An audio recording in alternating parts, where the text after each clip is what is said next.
Timaeus by Plato.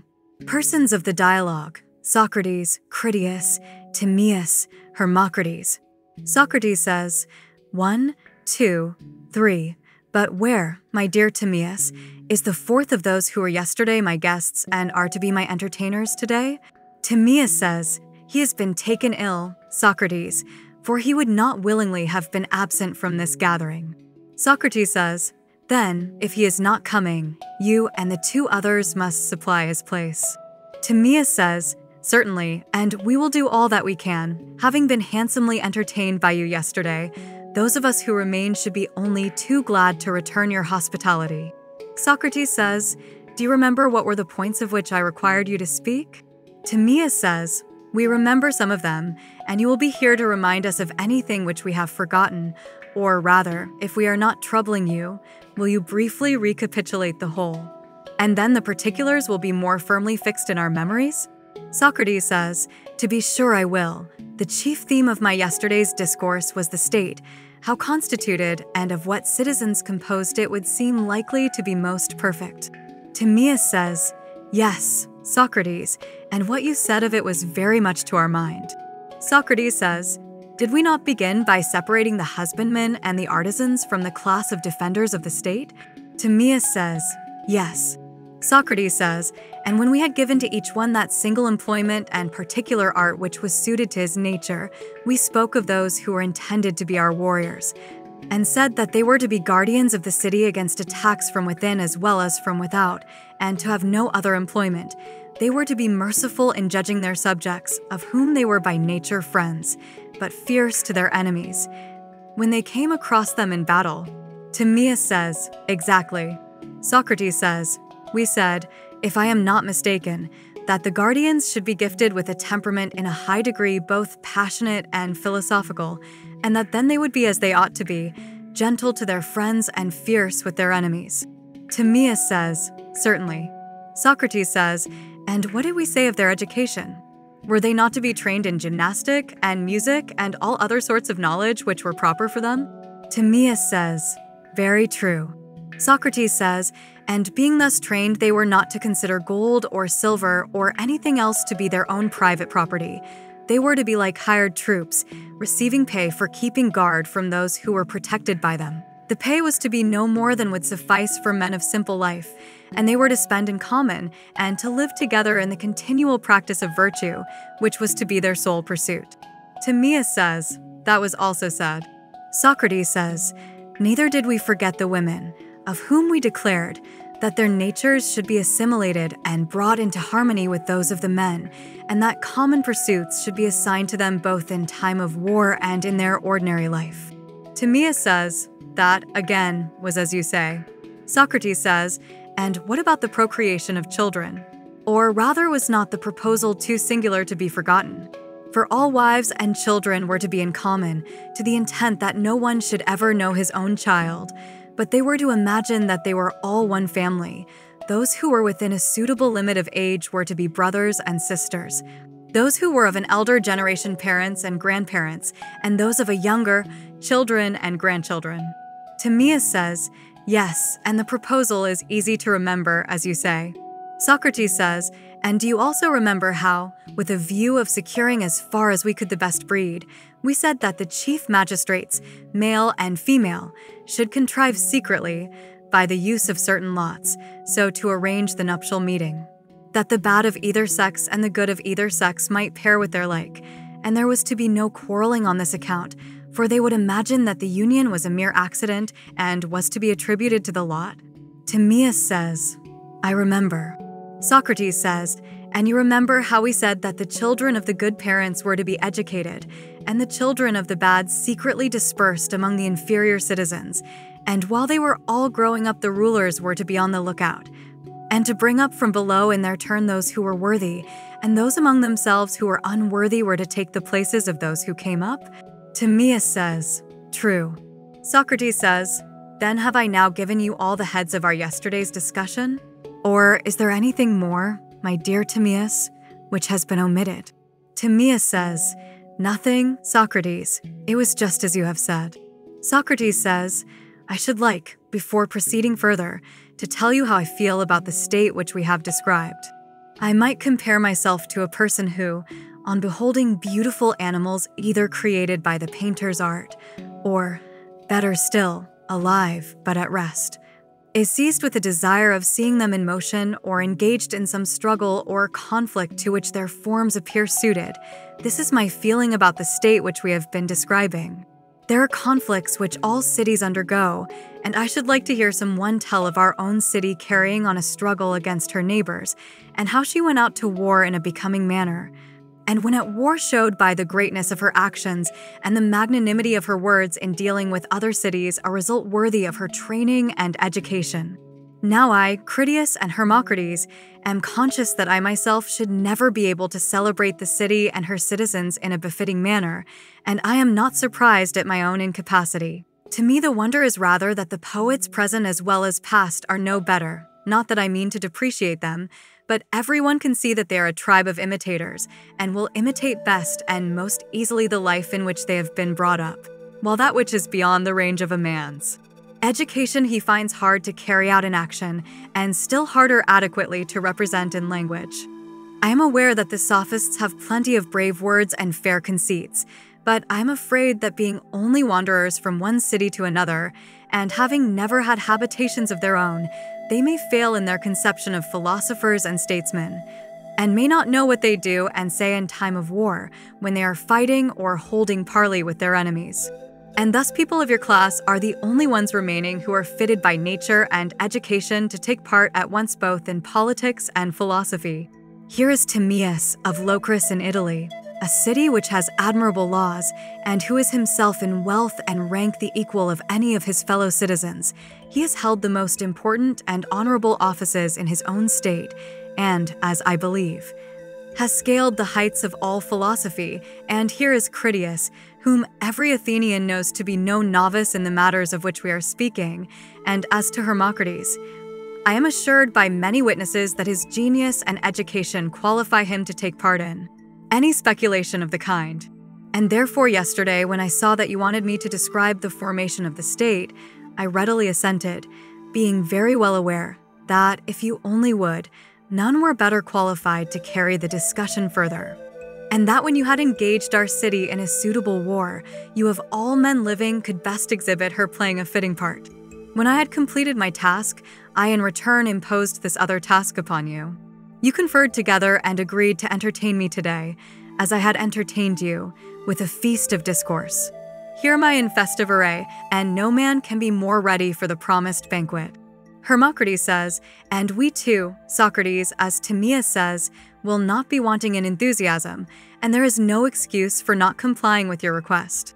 As soon as we arrived yesterday at the guest chamber of Critias, with whom we are staying, or rather on our way thither, we talked the matter over, and he told us an ancient tradition, which I wish, Critias, that you would repeat to Socrates, so that he may help us to judge whether it will satisfy his requirements or not. Critias says, I will, if Timaeus, who is our other partner, approves. Timaeus says, I quite approve. Critias says, then listen, Socrates, to a tale which, though strange, is certainly true, having been attested by Solon, who was the wisest of the 7 sages. He was a relative and a dear friend of my great-grandfather, Dropides, as he himself says in many passages of his poems, and he told the story to Critias, my grandfather, who remembered and repeated it to us. There were of old, he said, great and marvelous actions of the Athenian city, which have passed into oblivion through lapse of time and the destruction of mankind, and one in particular, greater than all the rest. This we will now rehearse. It will be a fitting monument of our gratitude to you, and a hymn of praise true and worthy of the goddess, on this her day of festival. Socrates says, very good. And what is this ancient famous action of the Athenians, which Critias declared, on the authority of Solon, to be not a mere legend, but an actual fact? Critias says, I will tell an old-world story which I heard from an aged man, for Critias, at the time of telling it, was, as he said, nearly 90 years of age, and I was about 10. Now the day was that day of the Apaturia which is called the registration of youth, at which, according to custom, our parents gave prizes for recitations, and the poems of several poets were recited by us boys, and many of us sang the poems of Solon, which at that time had not gone out of fashion. One of our tribe, either because he thought so or to please Critias, said that in his judgment Solon was not only the wisest of men, but also the noblest of poets. The old man, as I very well remember, brightened up at hearing this and said, smiling, "Yes, Amminander, if Solon had only, like other poets, made poetry the business of his life, and had completed the tale which he brought with him from Egypt, and had not been compelled, by reason of the factions and troubles which he found stirring in his own country when he came home, to attend to other matters, in my opinion, he would have been as famous as Homer or Hesiod, or any poet." "And what was the tale about, Critias?" said Amminander. "About the greatest action which the Athenians ever did, and which ought to have been the most famous, but through the lapse of time and the destruction of the actors, it has not come down to us." "Tell us," said the other, "the whole story, and how and from whom Solon heard this veritable tradition." He replied, "In the Egyptian delta, at the head of which the river Nile divides, there is a certain district which is called the district of Sais, and the great city of the district is also called Sais, and is the city from which King Amasis came. The citizens have a deity for their foundress.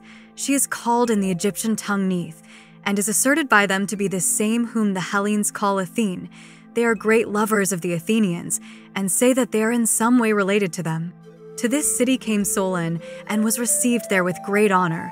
He asked the priests who were most skillful in such matters about antiquity, and made the discovery that neither he nor any other Hellene knew anything worth mentioning about the times of old.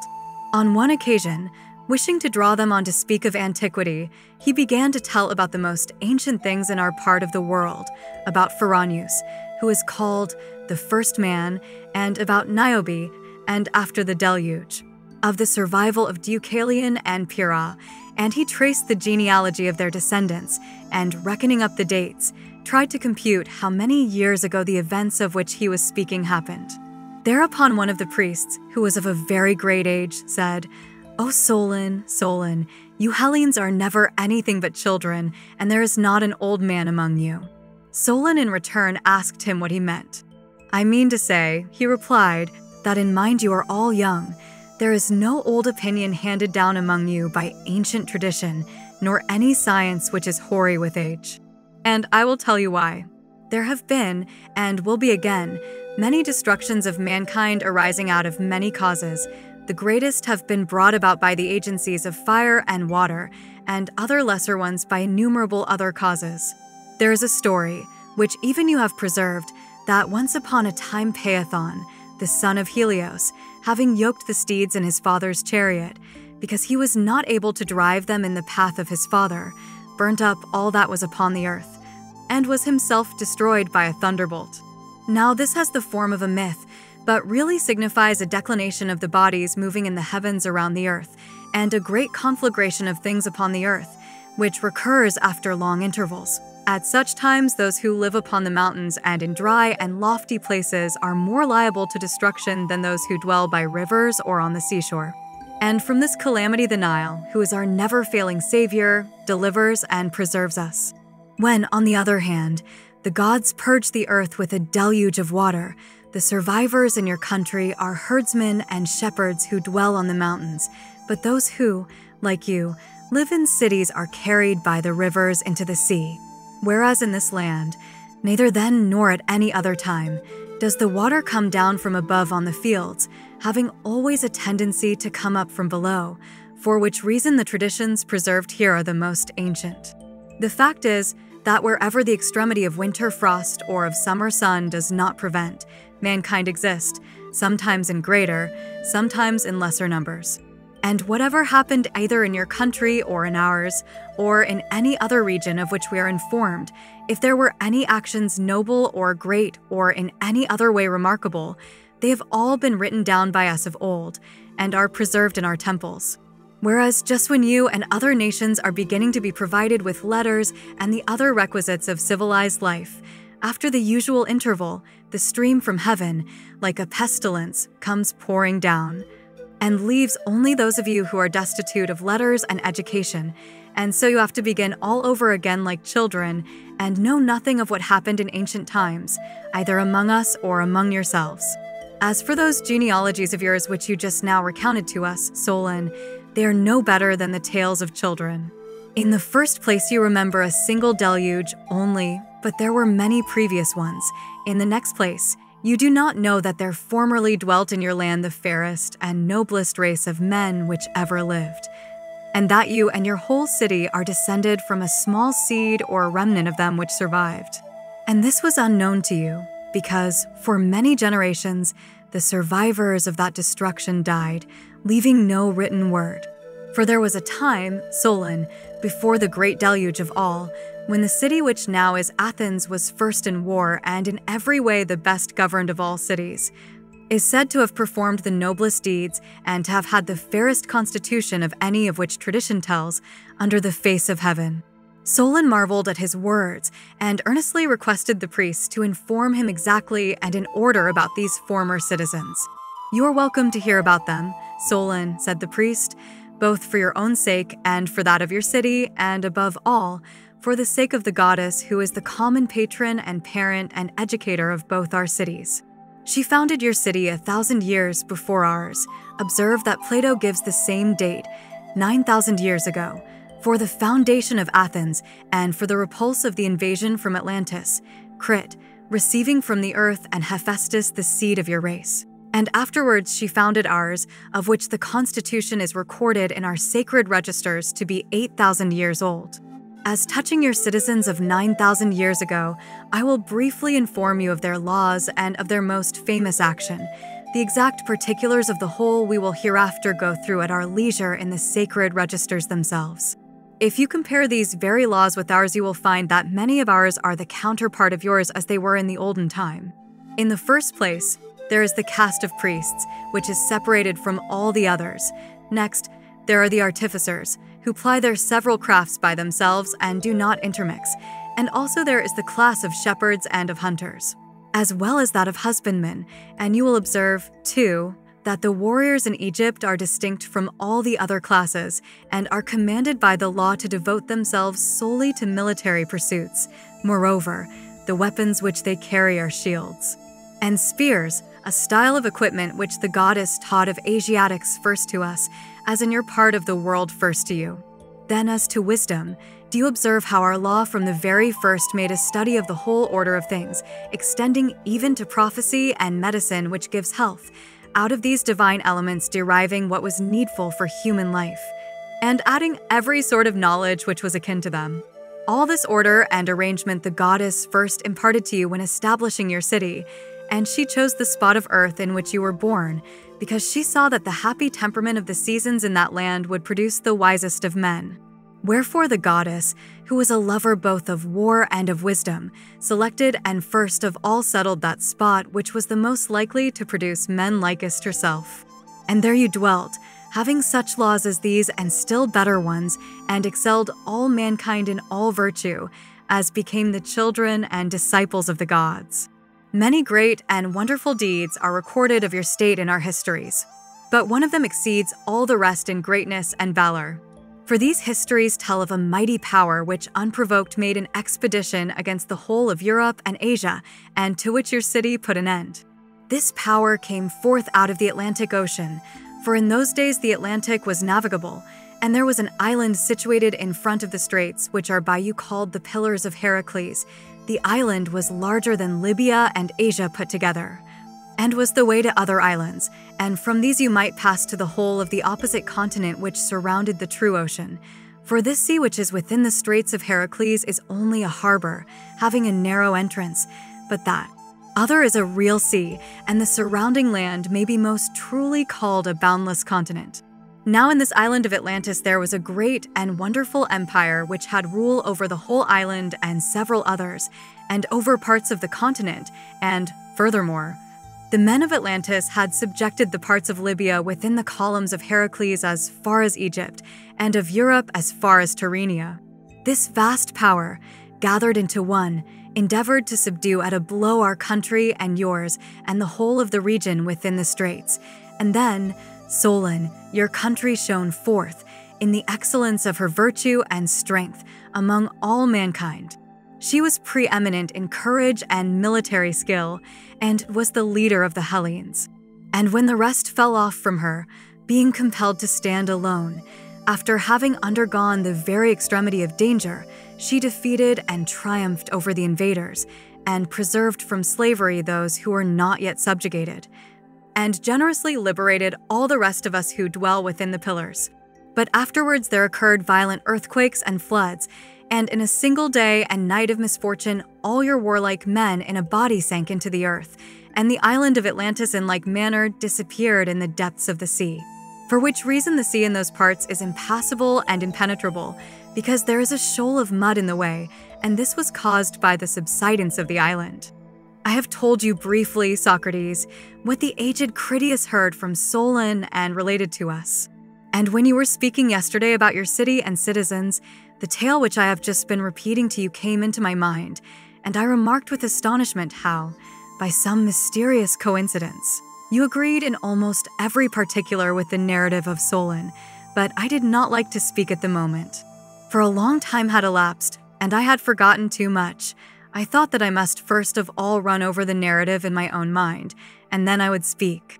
And so I readily assented to your request yesterday, considering that in all such cases the chief difficulty is to find a tale suitable to our purpose, and that with such a tale we should be fairly well provided.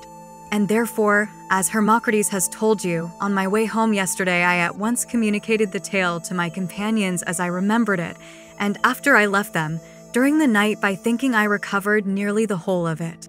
Truly, as is often said, the lessons of our childhood make a wonderful impression on our memories, for I am not sure that I could remember all the discourse of yesterday.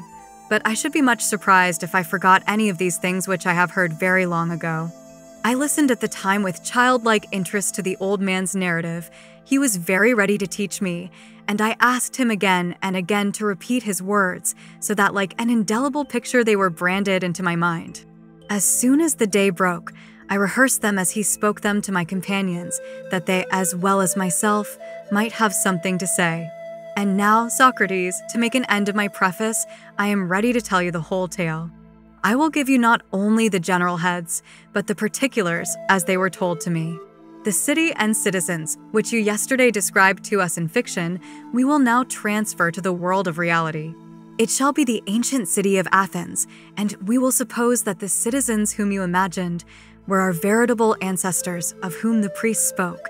They will perfectly harmonize, and there will be no inconsistency in saying that the citizens of your republic are these ancient Athenians. Let us divide the subject among us and all endeavor according to our ability gracefully to execute the task which you have imposed upon us. Consider then, Socrates, if this narrative is suited to the purpose, or whether we should seek for some other instead. Socrates says, and what other, Critias, can we find that will be better than this, which is natural and suitable to the festival of the goddess, and has the very great advantage of being a fact and not a fiction? How or where shall we find another if we abandon this? We cannot, and therefore you must tell the tale, and good luck to you. And I, in return for my yesterday's discourse, will now rest and be a listener. Critias says, let me proceed to explain to you, Socrates, the order in which we have arranged our entertainment. Our intention is that Timaeus, who is the most of an astronomer amongst us and has made the nature of the universe his special study, should speak first, beginning with the generation of the world and going down to the creation of man. Next, I am to receive the men whom he has created, and of whom some will have profited by the excellent education which you have given them, and then, in accordance with the tale of Solon, and equally with his law, we will bring them into court and make them citizens, as if they were those very Athenians whom the sacred Egyptian record has recovered from oblivion, and thenceforward we will speak of them as Athenians and fellow citizens. Socrates says, I see that I shall receive in my turn a perfect and splendid feast of reason. And now, Timaeus, you, I suppose, should speak next after duly calling upon the gods. Timaeus says, all men, Socrates, who have any degree of right feeling, at the beginning of every enterprise, whether small or great, always call upon God.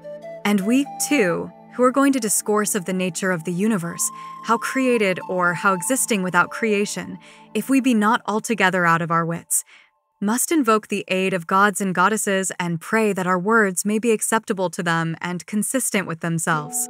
Let this, then, be our invocation of the gods, to which I add an exhortation of myself to speak in such manner as will be most intelligible to you, and will most accord with my own intent. First, then, in my judgment, we must make a distinction and ask, what is that which always is and has no becoming, and what is that which is always becoming and never is? That which is apprehended by intelligence and reason is always in the same state, but that which is conceived by opinion with the help of sensation and without reason is always in a process of becoming and perishing and never really is. Now everything that becomes or is created must of necessity be created by some cause, for without a cause nothing can be created. The work of the Creator, whenever he looks to the unchangeable and fashions the form and nature of his work after an unchangeable pattern, must necessarily be made fair and perfect. But when he looks to the created only and uses a created pattern, it is not fair or perfect. Was the heaven then, or the world, whether called by this or by any other more appropriate name, assuming the name, I am asking a question which has to be asked at the beginning of an inquiry about anything, was the world, I say, always in existence and without beginning? Or created and had it a beginning?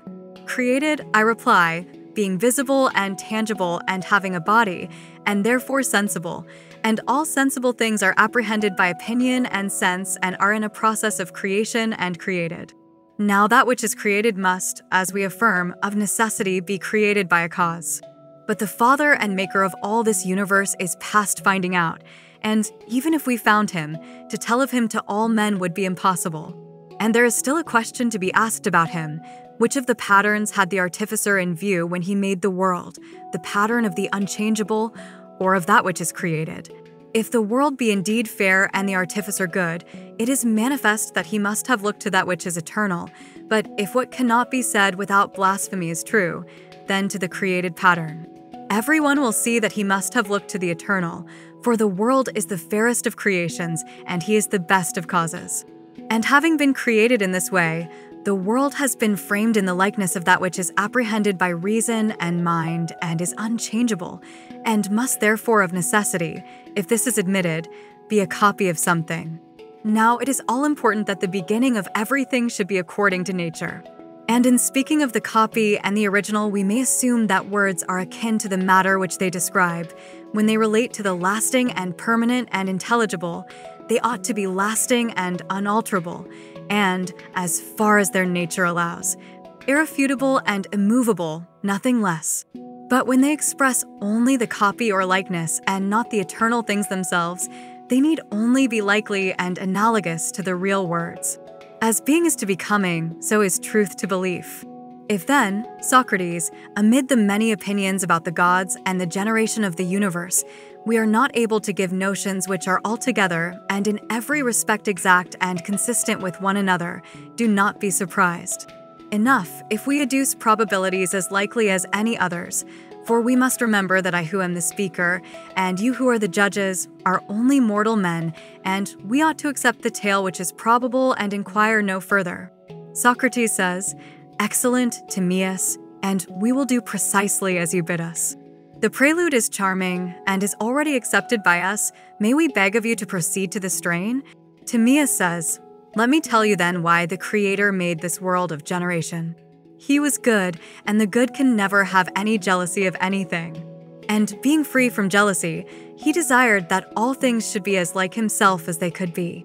This is in the truest sense the origin of creation and of the world, as we shall do well in believing on the testimony of wise men. God desired that all things should be good and nothing bad, so far as this was attainable. Wherefore also finding the whole visible sphere not at rest, but moving in an irregular and disorderly fashion, out of disorder he brought order, considering that this was in every way better than the other. Now the deeds of the best could never be or have been other than the fairest, and the Creator, reflecting on the things which are by nature visible, found that no unintelligent creature taken as a whole was fairer than the intelligent taken as a whole. and that intelligence could not be present in anything which was devoid of soul. For which reason, when he was framing the universe, he put intelligence in soul, and soul in body, that he might be the creator of a work which was by nature fairest and best.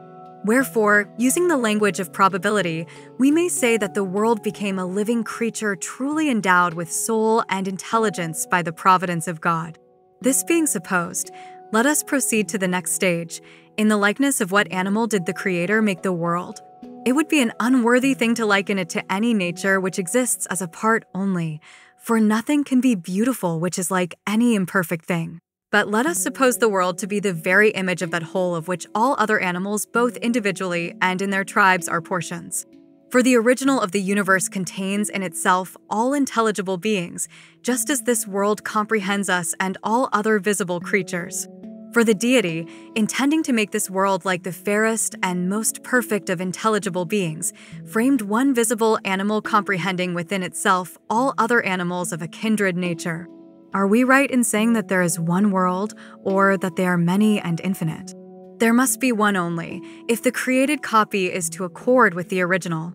For that which includes all other intelligible creatures cannot have a second or companion. In that case, there would be need of another living being which would include both, and of which they would be parts, and the likeness would be more truly said to resemble not them, but that other which included them. In order then that the world might be solitary, like the perfect animal, the Creator made not two worlds or an infinite number of them, but there is and ever will be one only begotten and created heaven. Now that which is created is of necessity corporeal, and also visible and tangible. And nothing is visible where there is no fire, or tangible which has no solidity, and nothing is solid without earth. Wherefore also God in the beginning of creation made the body of the universe to consist of fire and earth. But two things cannot be rightly put together without a third. There must be some bond of union between them. And the fairest bond is that which makes the most complete fusion of itself and the things which it combines, and proportion is best adapted to effect such a union.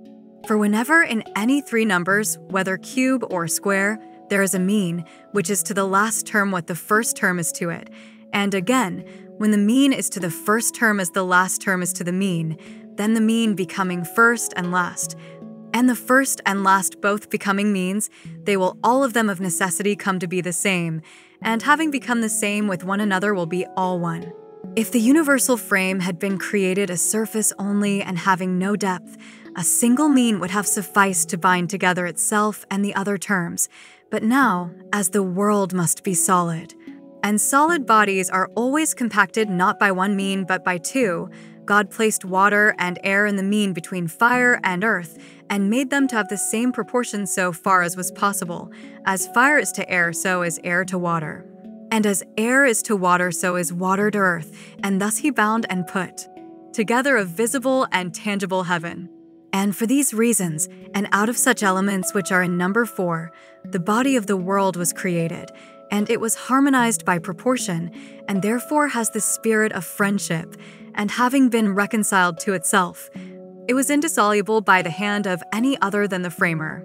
Now the creation took up the whole of each of the 4 elements, for the Creator compounded the world out of all the fire, and all the water, and all the air, and all the earth, leaving no part of any of them, nor any power of them outside. His intention was, in the first place, that the animal should be as far as possible a perfect whole and of perfect parts. Secondly, that it should be one, leaving no remnants out of which another such world might be created. And also that it should be free from old age and unaffected by disease, considering that if heat and cold and other powerful forces which unite bodies surround and attack them from without when they are unprepared, they decompose them, and by bringing diseases and old age upon them, make them waste away. For this cause and on these grounds he made the world one whole, having every part entire, and being therefore perfect and not liable to old age and disease. And he gave to the world the figure which was suitable and also natural. Now to the animal which was to comprehend all animals, that figure was suitable which comprehends within itself all other figures. Wherefore he made the world in the form of a globe, round as from a lathe, having its extremes in every direction equidistant from the center, the most perfect and the most like itself of all figures. for he considered that the like is infinitely fairer than the unlike. This he finished off, making the surface smooth all round for many reasons. In the first place, because the living being had no need of eyes when there was nothing remaining outside him to be seen, nor of ears when there was nothing to be heard, and there was no surrounding atmosphere to be breathed, nor would there have been any use of organs by the help of which he might receive his food or get rid of what he had already digested, since there was nothing which went from him or came into him. For there was nothing beside him. Of design he was created thus, his own waste providing his own food, and all that he did or suffered taking place in and by himself. For the Creator conceived that a being which was self-sufficient would be far more excellent than one which lacked anything, and as he had no need to take anything or defend himself against anyone, the Creator did not think it necessary to bestow upon him hands, nor had he any need of feet, nor of the whole apparatus of walking, but the movement suited to his spherical form was assigned to him, being of all the seven that which is most appropriate to mind and intelligence, and he was made to move in the same manner and on the same spot, within his own limits revolving in a circle. All the other 6 motions were taken away from him, and he was made not to partake of their deviations. And as this circular movement required no feet, the universe was created without legs and without feet. Such was the whole plan of the eternal God about the God that was to be, to whom for this reason he gave a body, smooth and even, having a surface in every direction equidistant from the center, a body entire and perfect, and formed out of perfect bodies. And in the center he put the soul, which he diffused throughout the body, making it also to be the exterior environment of it, and he made the universe a circle moving in a circle, one and solitary. Yet by reason of its excellence able to converse with itself, and needing no other friendship or acquaintance. Having these purposes in view, he created the world a blessed God. Now God did not make the soul after the body, although we are speaking of them in this order. For having brought them together, he would never have allowed that the elder should be ruled by the younger, but this is a random manner of speaking which we have, because somehow we ourselves too are very much under the dominion of chance. Whereas he made the soul in origin and excellence prior to and older than the body, to be the ruler and mistress, of whom the body was to be the subject. And he made her out of the following elements, and on this wise, out of the indivisible and unchangeable, and also out of that which is divisible and has to do with material bodies, he compounded a third and intermediate kind of essence, partaking of the nature of the same and of the other, and this compound he placed accordingly in a mean between the indivisible and the divisible and material. He took the 3 elements of the same, the other, and the essence, and mingled them into one form, compressing by force the reluctant and unsociable nature of the other into the same. When he had mingled them with the essence and out of 3 made one, he again divided this whole into as many portions as was fitting, each portion being a compound of the same, the other, and the essence. And he proceeded to divide after this manner. First of all, he took away one part of the whole, 1, and then he separated a second part which was double the first, 2, and then he took away a third part which was half as much again as the second and 3 times as much as the first, 3, and then he took a fourth part which was twice as much as the second, 4, and a fifth part which was 3 times the third, 9, and a sixth part which was 8 times the first, 8, and a seventh part which was 27 times the first, 27.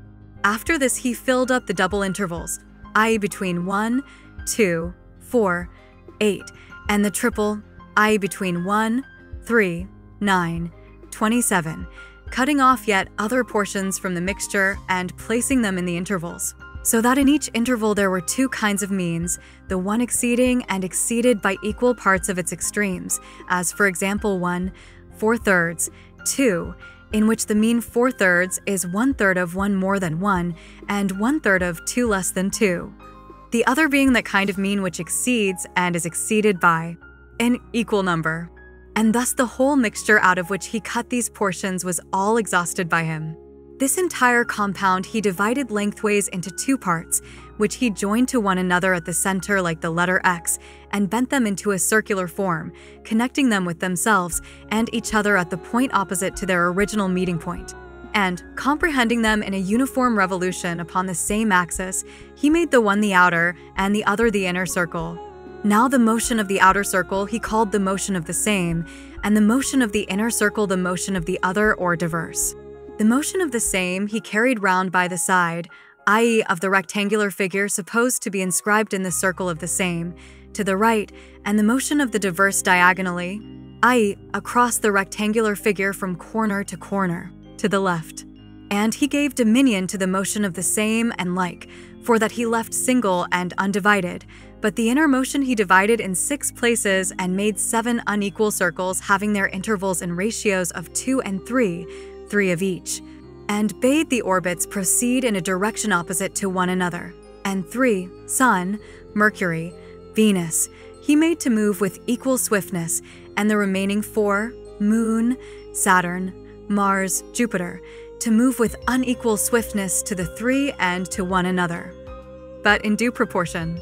Now when the Creator had framed the soul according to his will, he formed within her the corporeal universe, and brought the two together, and united them center to center. The soul, interfused everywhere from the center to the circumference of heaven, of which also she is the external envelopment, herself turning in herself, began a divine beginning of never-ceasing and rational life enduring throughout all time.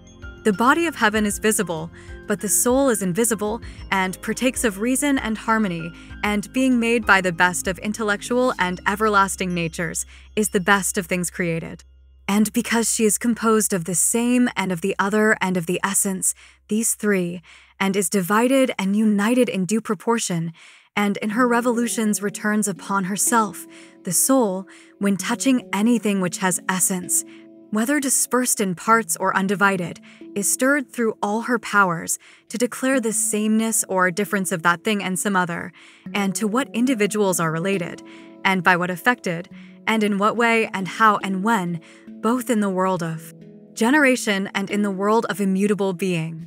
And when reason, which works with equal truth, whether she be in the circle of the diverse or of the same, in voiceless silence holding her onward course in the sphere of the self-moved, when reason, I say, is hovering around this sensible world, and when the circle of the diverse also moving truly imparts the intimations of sense to the whole soul, then arise opinions and beliefs sure and certain. But when reason is concerned with the rational, and the circle of the same moving smoothly declares it, then intelligence and knowledge are necessarily perfected. And if anyone affirms that in which these two are found to be other than the soul, he will say the very opposite of the truth. When the Father and Creator saw the creature which he had made moving and living, the created image of the eternal gods, he rejoiced, and in his joy determined to make the copy still more like the original, and as this was eternal, he sought to make the universe eternal, so far as might be. Now the nature of the ideal being was everlasting, but to bestow this attribute in its fullness upon a creature was impossible. Wherefore he resolved to have a moving image of eternity, and when he set in order the heaven, he made this image eternal, but moving according to number, while eternity itself rests in unity, and this image we call time. For there were no days and nights and months and years before the heaven was created, but when he constructed the heaven, he created them also. They are all parts of time, and the past and future are created species of time, which we unconsciously, but wrongly transfer to the eternal essence. For we say that he was, he is, he will be, but the truth is that is alone is properly attributed to him, and that was and will be are only to be spoken of becoming in time, for they are motions, but that which is immovably the same cannot become older or younger by time, nor ever did or has become, or hereafter will be, older or younger, nor is subject at all to any of those states which affect moving and sensible things, and of which generation is the cause. These are the forms of time, which imitates eternity and revolves according to a law of number. Moreover, when we say that what has become is become, and what becomes is becoming, and that what will become is about to become, and that the non-existent is non-existent, all these are inaccurate modes of expression, compare Parmen. But perhaps this whole subject will be more suitably discussed on some other occasion. Time, then, and the heaven came into being at the same instant in order that, having been created together, if ever there was to be a dissolution of them, they might be dissolved together. It was framed after the pattern of the eternal nature, that it might resemble this as far as was possible, for the pattern exists from eternity, and the created heaven has been, and is, and will be in all time. Such was the mind and thought of God in the creation of time. The sun and moon and 5 other stars, which are called the planets, were created by him in order to distinguish and preserve the numbers of time, and when he had made their several bodies, he placed them in the orbits in which the circle of the other was revolving. In 7 orbits, 7 stars. First, there was the moon in the orbit nearest the earth, and next the sun, in the second orbit above the earth. Then came the morning star, and the star sacred to Hermes, moving in orbits which have an equal swiftness with the sun, but in an opposite direction. And this is the reason why the sun and Hermes and Lucifer overtake and are overtaken by each other. To enumerate the places which he assigned to the other stars, and to give all the reasons why he assigned them, although a secondary matter, would give more trouble than the primary. These things at some future time, when we are at leisure, may have the consideration which they deserve, but not at present. Now, when all the stars which were necessary to the creation of time had attained a motion suitable to them, and had become living creatures having bodies fastened by vital chains, and learnt their appointed task, moving in the motion of the diverse, which is diagonal, and passes through and is governed by the motion of the same, they revolved, some in a larger and some in a lesser orbit, those which had the lesser orbit revolving faster, and those which had the larger more slowly. Now, by reason of the motion of the same, those which revolved fastest appeared to be overtaken by those which moved slower, although they really overtook them, for the motion of the same made them all turn in a spiral, and, because some went one way and some another, that which receded most slowly from the sphere of the same, which was the swiftest, appeared to follow it most nearly. That there might be some visible measure of their relative swiftness and slowness as they proceeded in their 8 courses, God lighted a fire, which we now call the sun, in the second from the earth of these orbits, that it might give light to the whole of heaven, and that the animals, as many as nature intended, might participate in number, learning arithmetic from the revolution of the same and the like. Thus then, and for this reason the night and the day were created, being the period of the one most intelligent revolution. And the month is accomplished when the moon has completed her orbit and overtaken the sun, and the year when the sun has completed his own orbit. Mankind, with hardly an exception, have not remarked the periods of the other stars, and they have no name for them, and do not measure them against one another by the help of number, and hence they can scarcely be said to know that their wanderings, being infinite in number and admirable for their variety, make up time. And yet there is no difficulty in seeing that the perfect number of time fulfills the perfect year when all the 8 revolutions, having their relative degrees of swiftness, are accomplished together and attain their completion at the same time, measured by the rotation of the same and equally moving. After this manner, and for these reasons, came into being such of the stars as in their heavenly progress received reversals of motion, to the end that the created heaven might imitate the eternal nature, and be as like as possible to the perfect and intelligible animal. Thus far and until the birth of time the created universe was made in the likeness of the original, but inasmuch as all animals were not yet comprehended therein, it was still unlike. What remained, the Creator then proceeded to fashion after the nature of the pattern. Now, as in the ideal animal the mind perceives ideas or species of a certain nature and number, he thought that this created animal ought to have species of a like nature and number. There are 4 such. One of them is the heavenly race of the gods, another, the race of birds whose way is in the air, the third, the watery species, and the fourth, the pedestrian and land creatures. Of the heavenly and divine, he created the greater part out of fire, that they might be the brightest of all things and fairest to behold, and he fashioned them after the likeness of the universe in the figure of a circle, and made them follow the intelligent motion of the Supreme, distributing them over the whole circumference of heaven, which was to be a true cosmos or glorious world spangled with them all over.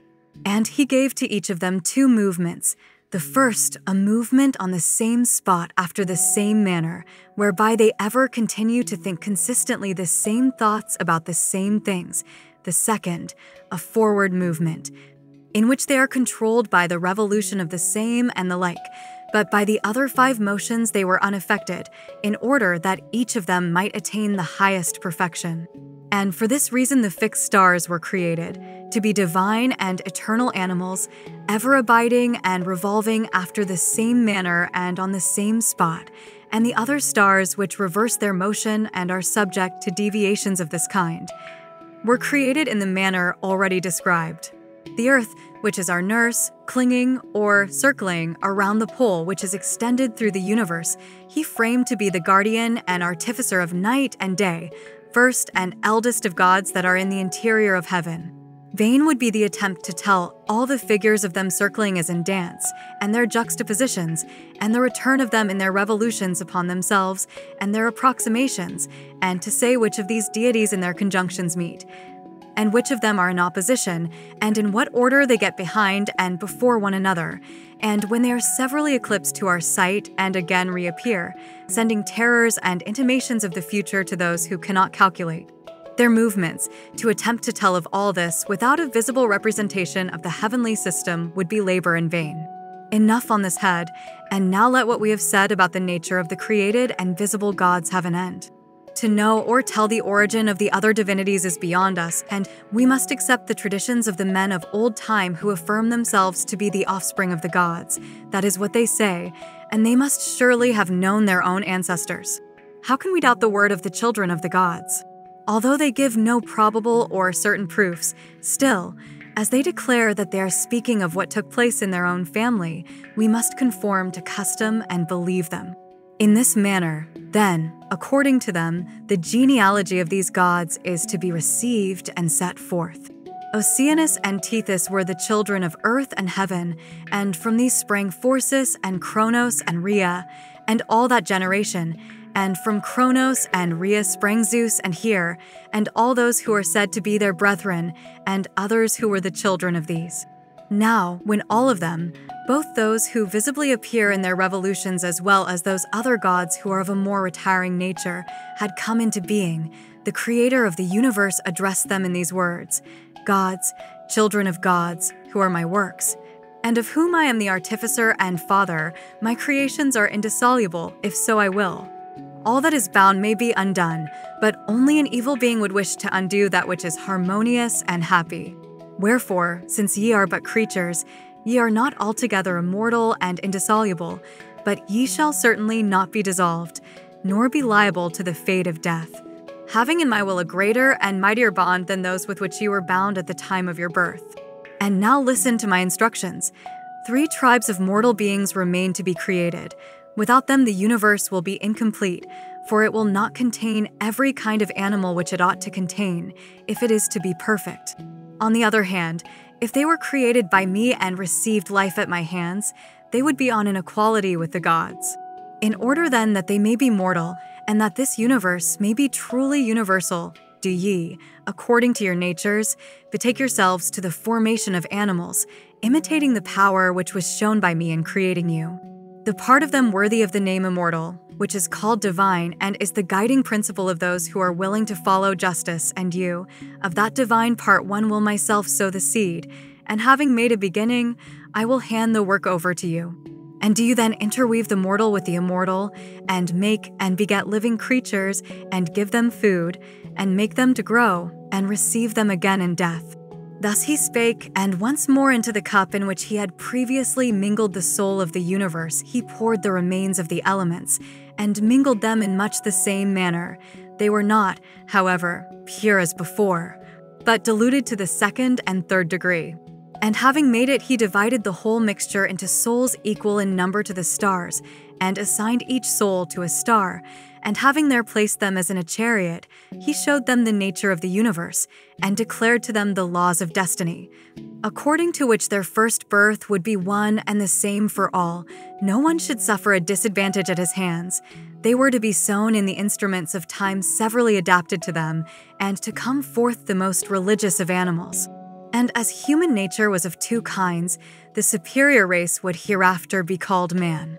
Now, when they should be implanted in bodies by necessity and be always gaining or losing some part of their bodily substance, then in the first place it would be necessary that they should all have in them one and the same faculty of sensation, arising out of irresistible impressions.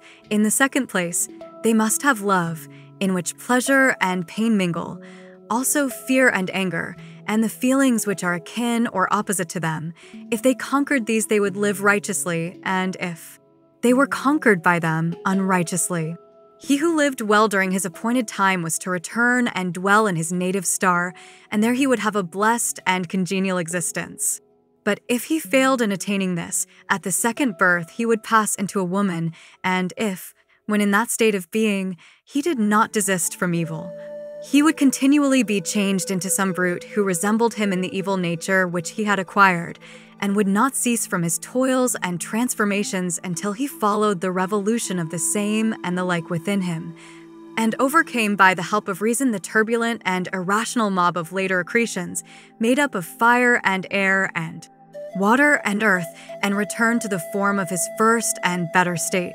Having given all these laws to his creatures, that he might be guiltless of future evil in any of them, the Creator sowed some of them in the earth, and some in the moon, and some in the other instruments of time. And when he had sown them, he committed to the younger gods the fashioning of their mortal bodies, and desired them to furnish what was still lacking to the human soul, and having made all the suitable additions, to rule over them, and to pilot the mortal animal in the best and wisest manner which they could, and avert from him all but self-inflicted evils.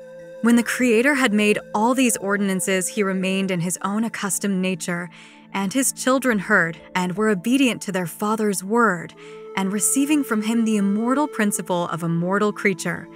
In imitation of their own Creator, they borrowed portions of fire, and earth, and water, and air from the world, which were hereafter to be restored. These they took and welded them together, not with the indissoluble chains by which they were themselves bound, but with little pegs too small to be visible, making up out of all the four elements each separate body, and fastening the courses of the immortal soul in a body which was in a state of perpetual influx and efflux. Now these courses, detained as in a vast river, neither overcame nor were overcome, but were hurrying and hurried to and fro, so that the whole animal was moved and progressed, irregularly, however, and irrationally and anyhow, in all the 6 directions of motion, wandering backwards and forwards, and right and left, and up and down, and in all the 6 directions. For great as was the advancing and retiring flood which provided nourishment, the affections produced by external contact caused still greater tumult, when the body of any one met and came into collision with some external fire, or with the solid earth or the gliding waters, or was caught in the tempest borne on the air, and the motions produced by any of these impulses were carried through the body to the soul. All such motions have consequently received the general name of sensations, which they still retain. And they did in fact at that time create a very great and mighty movement, uniting with the ever-flowing stream in stirring up and violently shaking the courses of the soul. They completely stopped the revolution of the same by their opposing current, and hindered it from predominating and advancing, and they so disturbed the nature of the other or diverse, that the 3 double intervals, i.e. between 1, 2, 4, 8, and the 3 triple intervals, i.e. between 1, 3, 9, 27, together with the mean terms and connecting links which are expressed by the ratios of 3, 2, and 4, 3, and of 9, 8. These, although they cannot be wholly undone except by him who united them, were twisted by them in all sorts of ways. And the circles were broken and disordered in every possible manner, so that when they moved they were tumbling to pieces and moved irrationally, at one time in a reverse direction, and then again obliquely, and then upside down. As you might imagine a person who is upside down, and has his head leaning upon the ground and his feet up against something in the air, and when he is in such a position, both he and the spectator fancy that the right of either is his left, and the left right.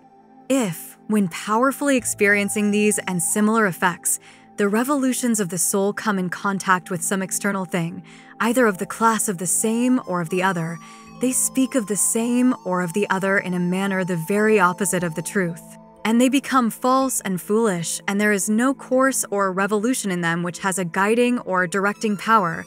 And if again any sensations enter in violently from without and drag after them the whole vessel of the soul, then the courses of the soul, though they seem to conquer, are really conquered. And by reason of all these affections, the soul, when encased in a mortal body, now, as in the beginning, is at first without intelligence, but when the flood of growth and nutriment abates, and the courses of the soul, calming down, go their own way and become steadier as time goes on, then the several circles return to their natural form, and their revolutions are corrected, and they call the same and the other by their right names, and make the possessor of them to become a rational being. And if these combine in him with any true nurture or education, he attains the fullness and health of the perfect man, and escapes the worst disease of all. But if he neglects education, he walks lame to the end of his life, and returns imperfect and good for nothing to the world below. This, however, is a later stage. At present we must treat more exactly the subject before us, which involves a preliminary inquiry into the generation of the body and its members, and as to how the soul was created, for what reason and by what providence of the gods, and holding fast to probability, we must pursue our way. First, then, the gods, imitating the spherical shape of the universe, enclosed the two divine courses in a spherical body, that, namely, which we now term the head, being the most divine part of us and the Lord of all that is in us, to this the gods, when they put together the body, gave all the other members to be servants, considering that it partook of every sort of motion. In order then that it might not tumble about among the high and deep places of the earth, but might be able to get over the one and out of the other, they provided the body to be its vehicle and means of locomotion, which consequently had length and was furnished with 4 limbs extended and flexible. These God contrived to be instruments of locomotion with which it might take hold and find support, and so be able to pass through all places, carrying on high the dwelling place of the most sacred and divine part of us. Such was the origin of legs and hands, which for this reason were attached to every man, and the gods, deeming the front part of man to be more honorable and more fit to command than the hinder part, made us to move mostly in a forward direction. Wherefore man must needs have his front part unlike and distinguished from the rest of his body. And so in the vessel of the head, they first of all put a face in which they inserted organs to minister in all things to the providence of the soul, and they appointed this part, which has authority, to be by nature the part which is in front. And of the organs they first contrived the eyes to give light, and the principle according to which they were inserted was as follows: so much of fire as would not burn, but gave a gentle light, they formed into a substance akin to the light of everyday life. And the pure fire which is within us and related thereto they made to flow through the eyes in a stream smooth and dense, compressing the whole eye, and especially the center part, so that it kept out everything of a coarser nature and allowed to pass only this pure element. When the light of day surrounds the stream of vision, then like falls upon like, and they coalesce, and one body is formed by natural affinity in the line of vision, wherever the light that falls from within meets with an external object. And the whole stream of vision, being similarly affected in virtue of similarity, diffuses the motions of what it touches or what touches it over the whole body until they reach the soul, causing that perception which we call sight. But when night comes on and the external and kindred fire departs, then the stream of vision is cut off, for going forth to an unlike element it is changed and extinguished, being no longer of one nature with the surrounding atmosphere which is now deprived of fire, and so the eye no longer sees, and we feel disposed to sleep. For when the eyelids, which the gods invented for the preservation of sight, are closed, they keep in the internal fire, and the power of the fire diffuses and equalizes the inward motions. When they are equalized, there is rest. And when the rest is profound, sleep comes over us scarce, disturbed by dreams, but where the greater motions still remain, of whatever nature and in whatever locality, they engender corresponding visions in dreams, which are remembered by us when we are awake and in. the external world. And now there is no longer any difficulty in understanding the creation of images in mirrors and all smooth and bright surfaces. For from the communion of the internal and external fires, and again from the union of them and their numerous transformations when they meet in the mirror, all these appearances of necessity arise. When the fire from the face coalesces with the fire from the eye on the bright and smooth surface. And right appears left and left right, because the visual rays come into contact with the rays emitted by the object in a manner contrary to the usual mode of meeting, but the right appears right and the left left, when the position of one of the two concurring lights is reversed, and this happens when the mirror is concave and its smooth surface repels the right stream of vision to the left side and the left to the right. He is speaking of two kinds of mirrors, first the plane, secondly the concave, and the latter is supposed to be placed first horizontally and then vertically.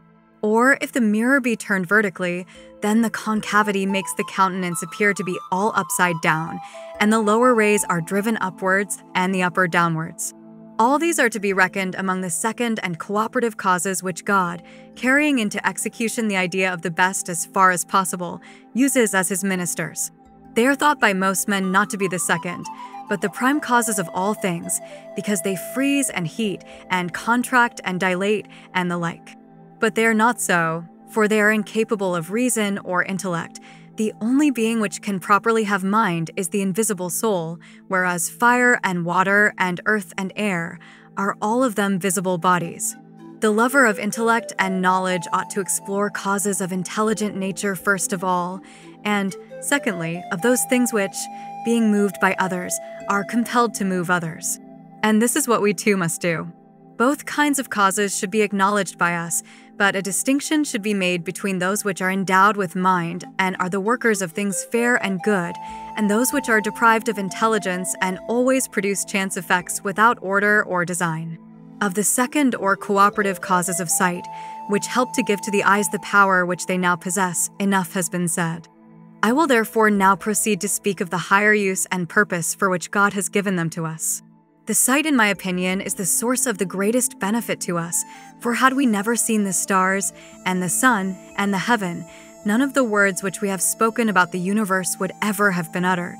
But now the sight of day and night, and the months and the revolutions of the years, have created number, and have given us a conception of time, and the power of inquiring about the nature of the universe, and from this source we have derived philosophy, than which no greater good ever was or will be given by the gods to mortal man. This is the greatest boon of sight, and of the lesser benefits why should I speak? Even the ordinary man, if he were deprived of them, would bewail his loss, but in vain. Thus much let me say, however, God invented and gave us sight to the end that we might behold the courses of intelligence in the heaven, and apply them to the courses of our own intelligence which are akin to them, the unperturbed to the perturbed, and that we, learning them and partaking of the natural truth of reason, might imitate the absolutely unerring courses of God and regulate our own vagaries. The same may be affirmed of speech and hearing. They have been given by the gods to the same end and for a like reason. For this is the principal end of speech, whereto it most contributes. Moreover, so much of music as is adapted to the sound of the voice and to the sense of hearing is granted to us for the sake of harmony, and harmony, which has motions akin to the revolutions of our souls, is not regarded by the intelligent votary of the Muses as given by them with a view to a rational pleasure, which is deemed to be the purpose of it in our day, but as meant to correct any discord which may have arisen in the courses of the soul, and to be our ally in bringing her into harmony and agreement with herself. And rhythm too was given by them for the same reason, on account of the irregular and graceless ways which prevail among mankind generally, and to help us against them. Thus far in what we have been saying, with small exception, the works of intelligence have been set forth, and now we must place by the side of them in our discourse the things which come into being through necessity, for the creation is mixed, being made up of necessity and mind. Mind, the ruling power, persuaded necessity to bring the greater part of created things to perfection, and thus and after this manner in the beginning, when the influence of reason got the better of necessity, the universe was created. But if a person will truly tell of the way in which the work was accomplished, he must include the other influence of the variable cause as well. Wherefore, we must return again and find another suitable beginning, as about the former matters, so also about these. To which end we must consider the nature of fire, and water, and air, and earth, such as they were prior to the creation of the heaven, and what was happening to them in this previous state, for no one has as yet explained the manner of their generation. But we speak of fire and the rest of them, whatever they mean, as though men knew their natures, and we maintain them to be the first principles and letters or elements of the whole, when they cannot reasonably be compared by a man of any sense, even to syllables or first compounds. And let me say thus much, I will not now speak of the first principle or principles of all things, or by whatever name they are to be called, for this reason, because it is difficult to set forth my opinion according to the method of discussion which we are at present employing. Do not imagine, any more than I can bring myself to imagine, that I should be right in undertaking so great and difficult a task. Remembering what I said at first about probability, I will do my best to give as probable an explanation as any other, or rather, more probable, and I will first go back to the beginning and try to speak of each thing and of all. Once more, then, at the commencement of my discourse, I call upon God and beg Him to be our Savior out of a strange and unwanted inquiry, and to bring us to the haven of probability. So now let us begin again. This new beginning of our discussion of the universe requires a fuller division than the former, for then we made 2 classes, now a third must be revealed. The 2 sufficed for the former discussion. One, which we assumed, was a pattern intelligible and always the same, and the second was only the imitation of the pattern, generated and visible. There is also a third kind which we did not distinguish at the time, conceiving that the 2 would be enough. But now the argument seems to require that we should set forth in words another kind, which is difficult of explanation and dimly seen. What nature are we to attribute to this new kind of being? We reply that it is the receptacle and, in a manner, the nurse of all generation. I have spoken the truth, but I must express myself in clearer language, and this will be an arduous task for many reasons, and in particular because I must first raise questions concerning fire and the other elements, and determine what each of them is. For to say, with any probability or certitude, which of them should be called water rather than fire, and which should be called any of them rather than all or some one of them, is a difficult matter. How, then, shall we settle this point, and what questions about the elements may be fairly raised? In the first place, we see that what we just now called water, by condensation, I suppose, becomes stone and earth, and this same element, when melted and dispersed, passes into vapor and air. Air, again, when inflamed, becomes fire, and again fire, when condensed and extinguished, passes once more into the form of air, and once more, air, when collected and condensed, produces cloud and mist, and from these, when still more compressed, comes flowing water, and from water comes earth and stones once more, and thus generation appears to be transmitted from one to the other in a circle. Thus, then, as the several elements never present themselves in the same form, how can anyone have the assurance to assert positively that any of them, whatever it may be, is one thing rather than another? No one can.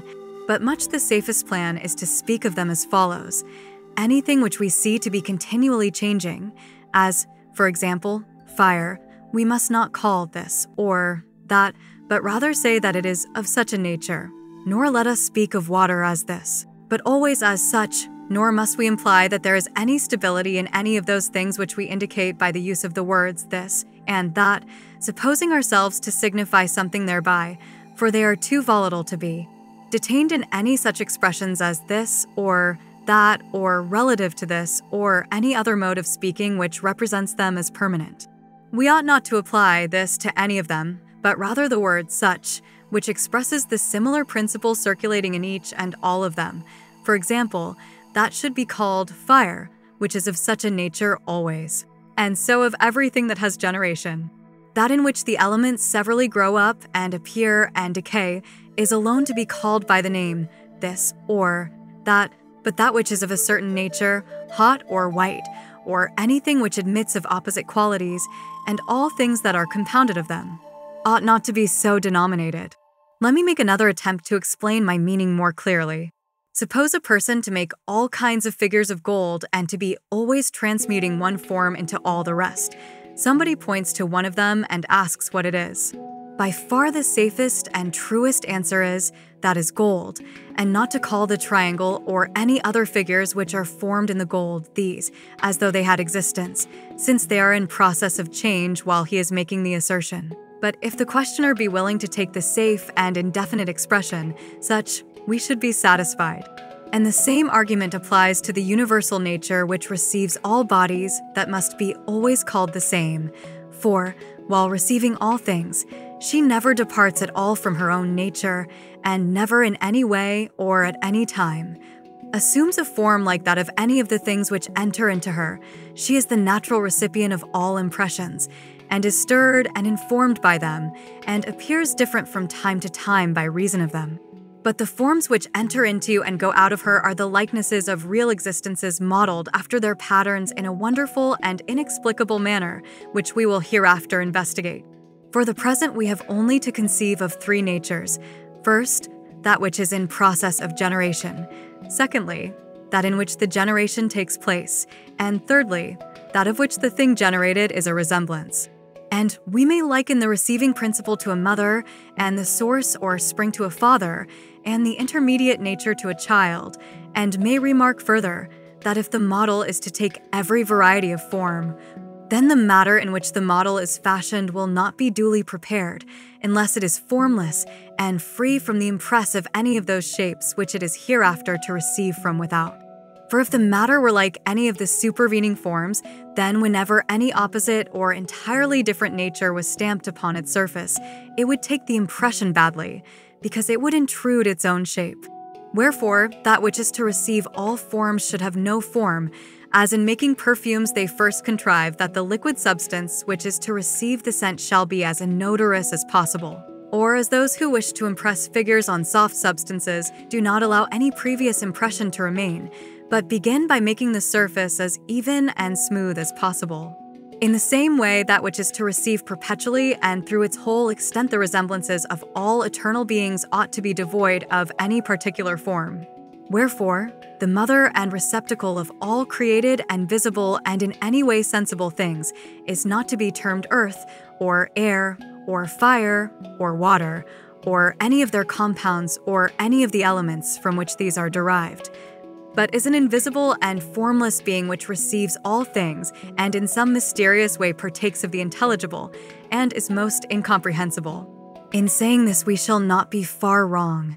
As far, however, as we can attain to a knowledge of her from the previous considerations, we may truly say that fire is that part of her nature which from time to time is inflamed, and water that which is moistened, and that the mother substance becomes earth and air in so far as she receives the impressions of them.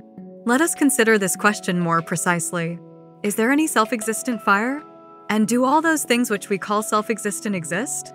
Or are only those things which we see, or in some way perceive through the bodily organs, truly existent, and nothing whatever besides them? And is all that which we call an intelligible essence nothing at all, and only a name? Here is a question which we must not leave unexamined or undetermined, nor must we affirm too confidently that there can be no decision, neither must we interpolate in our present long discourse a digression equally long. But if it is possible to set forth a great principle in a few words, that is just what we want. Thus I state my view. If mind and true opinion are two distinct classes, then I say that there certainly are these self-existent ideas unperceived by sense, and apprehended only by the mind. If, however, as some say, true opinion differs in no respect from mind, then everything that we perceive through the body is to be regarded as most real and certain. But we must affirm them to be distinct, for they have a distinct origin and are of a different nature. The one is implanted in us by instruction, the other by persuasion. The one is always accompanied by true reason, the other is without reason. The one cannot be overcome by persuasion, but the other can. And lastly, every man may be said to share in true opinion, but mind is the attribute of the gods and of very few men. Wherefore also we must acknowledge that there is one kind of being which is always the same, uncreated and indestructible, never receiving anything into itself from without, nor itself going out to any other, but invisible and imperceptible by any sense, and of which the contemplation is granted to intelligence only. And there is another nature of the same name with it, and like to it, perceived by sense, created, always in motion, becoming in place and again vanishing out of place, which is apprehended by opinion and sense. And there is a third nature, which is space, and is eternal, and admits not of destruction, and provides a home for all created things, and is apprehended without the help of sense, by a kind of spurious reason, and is hardly real, which we beholding as in a dream, say of all existence that it must of necessity be in some place and occupy a space, but that what is neither in heaven nor in earth has no existence. Of these and other things of the same kind, relating to the true and waking reality of nature, we have only this dreamlike sense, and we are unable to cast off sleep and determine the truth about them. For an image, since the reality, after which it is modeled, does not belong to it, and it exists ever as the fleeting shadow of some other, must be inferred to be in another, i.e. in space, grasping existence in some way or other. Or it could not be at all. But true and exact reason, vindicating the nature of true being, maintains that while two things, i.e. the image and space, are different, they cannot exist one of them in the other, and so be one and also two at the same time. Thus have I concisely given the result of my thoughts, and my verdict is that being and space and generation, these three, existed in their three ways before the heaven, and that the nurse of generation, moistened by water and inflamed by fire, and receiving the forms of earth and air, and experiencing all the affections which accompany these, presented a strange variety of appearances, and being full of powers which were neither similar nor equally balanced, was never in any part in a state of equipoise, but swaying unevenly hither and thither, was shaken by them, and by its motion again shook them, and the elements when moved were separated and carried continually, some one way, some another. As when grain is shaken and winnowed by fans and other instruments used in the threshing of corn, the close and heavy particles are borne away and settle in one direction, and the loose and light particles in another. In this manner, the four kinds or elements were then shaken by the receiving vessel, which, moving like a winnowing machine, scattered far away from one another the elements most unlike, and forced the most similar elements into close contact. Wherefore also the various elements had different places before they were arranged so as to form the universe. At first, they were all without reason and measure. But when the world began to get into order, fire and water and earth and air had only certain faint traces of themselves, and were altogether such as everything might be expected to be in the absence of God. This, I say, was their nature at that time. And God fashioned them by form and number. Let it be consistently maintained by us in all that we say that God made them as far as possible the fairest and best, out of things which were not fair and good.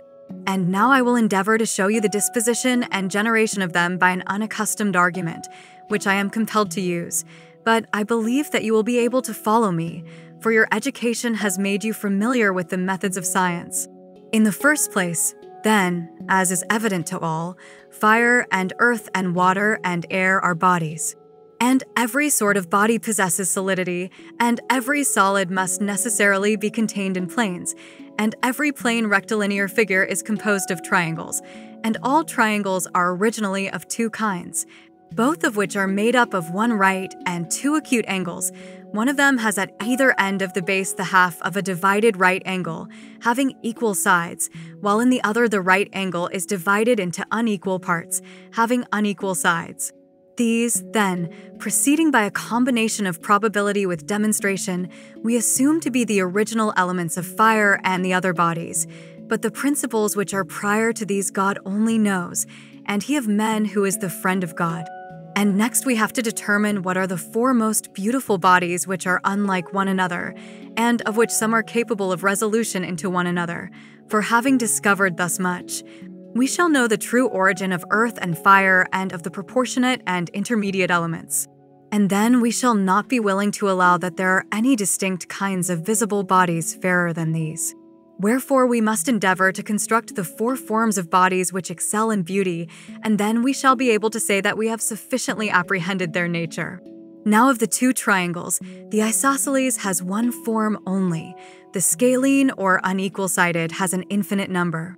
Of the infinite forms, we must select the most beautiful if we are to proceed in due order, and anyone who can point out a more beautiful form than ours for the construction of these bodies shall carry off the palm, not as an enemy, but as a friend.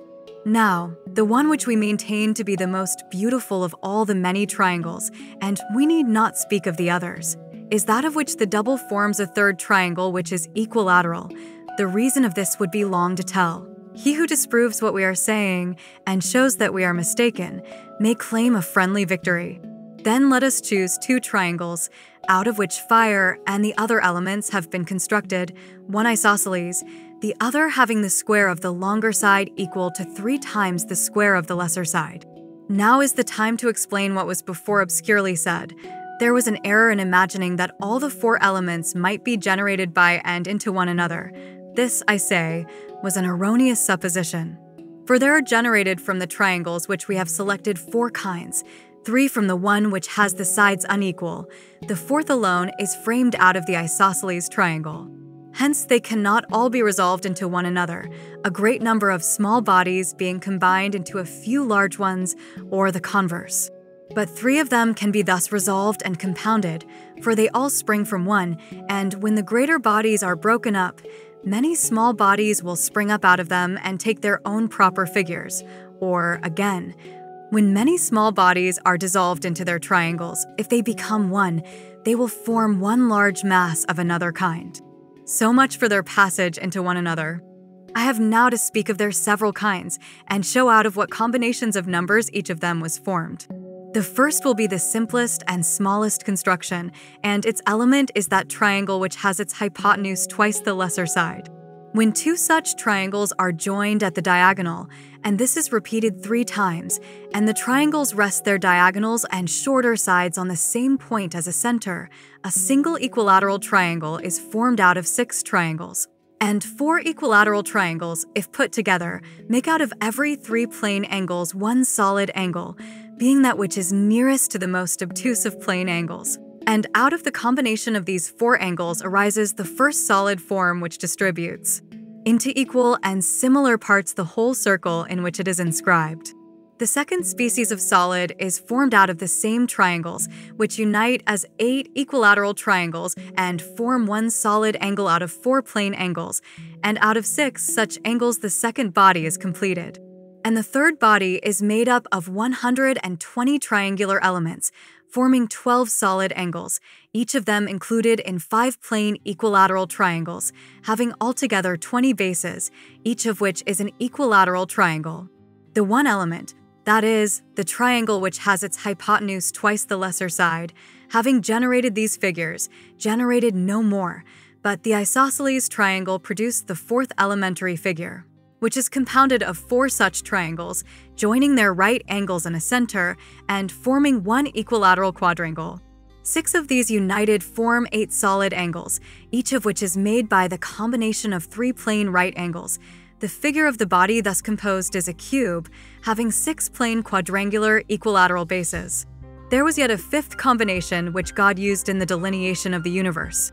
Now, he who, duly reflecting on all this, inquires whether the worlds are to be regarded as indefinite or definite in number, will be of opinion that the notion of their indefiniteness is characteristic of a sadly indefinite and ignorant mind. He, however, who raises the question whether they are to be truly regarded as 1 or 5, takes up a more reasonable position. Arguing from probabilities, I am of opinion that they are one. Another, regarding the question from another point of view, will be of another mind. But, leaving this inquiry, let us proceed to distribute the elementary forms, which have now been created in idea, among the 4 elements. To earth, then, let us assign the cubical form, for earth is the most immovable of the 4 and the most plastic of all bodies, and that which has the most stable bases must of necessity be of such a nature. Now, of the triangles which we assumed at first, that which has 2 equal sides is by nature more firmly based than that which has unequal sides, and of the compound figures which are formed out of either. The plane equilateral quadrangle has necessarily a more stable basis than the equilateral triangle, both in the whole and in the parts. Wherefore, in assigning this figure to earth, we adhere to probability, and to water we assign that one of the remaining forms which is the least movable, and the most movable of them to fire, and to air that which is intermediate. Also we assign the smallest body to fire, and the greatest to water, and the intermediate in size to air, and, again, the acutest body to fire, and the next in acuteness to air, and the third to water. Of all these elements, that which has the fewest bases must necessarily be the most movable, for it must be the acutest and most penetrating in every way, and also the lightest as being composed of the smallest number of similar particles. And the second body has similar properties in a second degree, and the third body in the third degree. Let it be agreed, then, both according to strict reason and according to probability, that the pyramid is the solid which is the original element and seed of fire, and let us assign the element which was next in the order of generation to air, and the third to water. We must imagine all these to be so small that no single particle of any of the four kinds is seen by us on account of their smallness, but when many of them are collected together their aggregates are seen. And the ratios of their numbers, motions, and other properties, everywhere God, as far as necessity allowed or gave consent, has exactly perfected and harmonized in due proportion.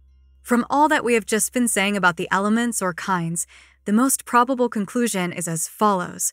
Earth, when meeting with fire and dissolved by its sharpness, whether the dissolution take place in the fire itself or perhaps in some mass of air or water, is borne hither and thither until its parts, meeting together and mutually harmonizing, again become earth, for they can never take any other form. But water, when divided by fire or by air on reforming, may become 1 part fire and 2 parts air, and a single volume of air divided becomes 2 of fire. Again, when a small body of fire is contained in a larger body of air or water or earth, and both are moving, and the fire struggling is overcome and broken up, then 2 volumes of fire form 1 volume of air. And when air is overcome and cut up into small pieces, 2½ parts of air are condensed into 1 part of water. Let us consider the matter in another way. When one of the other elements is fastened upon by fire, and is cut by the sharpness of its angles and sides, it coalesces with the fire, and then ceases to be cut by them any longer. For no element which is one and the same with itself can be changed by or change another of the same kind and in the same state. But so long as in the process of transition the weaker is fighting against the stronger, the dissolution continues. Again, when a few small particles, enclosed in many larger ones, are in process of decomposition and extinction, they only cease from their tendency to extinction when they consent to pass into the conquering nature, and fire becomes air and air-water. But if bodies of another kind go and attack them, i.e. the small particles, the latter continue to be dissolved until, being completely forced back and dispersed, they make their escape to their own kindred, or else, being overcome and assimilated to the conquering power, they remain where they are and dwell with their victors, and from being many become one. And owing to these affections, things are changing their place, for by the motion of the receiving vessel the bulk of each class is distributed into its proper place, but those things which become unlike themselves and like other things, are hurried by the shaking into the place of the things to which they grow like. Now all unmixed and primary bodies are produced by such causes as these. As to the subordinate species which are included in the greater kinds, they are to be attributed to the varieties in the structure of the 2 original triangles. For either structure did not originally produce the triangle of one size only, but some larger and some smaller, and there are as many sizes as there are species of the 4 elements. Hence, when they are mingled with themselves and with one another there is an endless variety of them, which those who would arrive at the probable truth of nature ought duly to consider. Unless a person comes to an understanding about the nature and conditions of rest and motion, he will meet with many difficulties in the discussion which follows. Something has been said of this matter already, and something more remains to be said, which is that motion never exists in what is uniform. For to conceive that anything can be moved without a mover is hard or indeed impossible, and equally impossible to conceive that there can be a mover unless there be something which can be moved. Motion cannot exist where either of these are wanting. And for these to be uniform is impossible, wherefore we must assign rest to uniformity and motion to the want of uniformity. Now inequality is the cause of the nature which is wanting in uniformity, and of this we have already described the origin. But there still remains the further point, why things when divided after their kinds do not cease to pass through one another and to change their place, which we will now proceed to explain. In the revolution of the universe are comprehended all the four elements, and this being circular and having a tendency to come together, compresses everything and will not allow any place to be left void. Wherefore, also, fire above all things penetrates everywhere, and air next, being next in rarity of the elements, and the two other elements in like manner penetrate according to their degrees of rarity. For those things which are composed of the largest particles have the largest void left in their compositions, and those which are composed of the smallest particles have the least. And the contraction caused by the compression thrusts the smaller particles into the interstices of the larger. And thus, when the small parts are placed side by side with the larger, and the lesser divide the greater, and the greater unite the lesser, all the elements are borne up and down and hither and thither towards their own places. For the change in the size of each changes its position in space. And these causes generate an inequality which is always maintained, and is continually creating a perpetual motion of the elements in all time. In the next place, we have to consider that there are divers kinds of fire. There are, for example, first, flame, and secondly, those emanations of flame which do not burn but only give light to the eyes. Thirdly, the remains of fire, which are seen in red-hot embers after the flame has been extinguished. There are similar differences in the air, of which the brightest part is called the ether, and the most turbid sort mist and darkness, and there are various other nameless kinds which arise from the inequality of the triangles.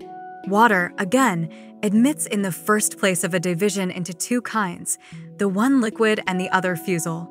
The liquid kind is composed of the small and unequal particles of water, and moves itself and is moved by other bodies owing to the want of uniformity and the shape of its particles, whereas the fusel kind, being formed of large and uniform particles, is more stable than the other, and is heavy and compact by reason of its uniformity.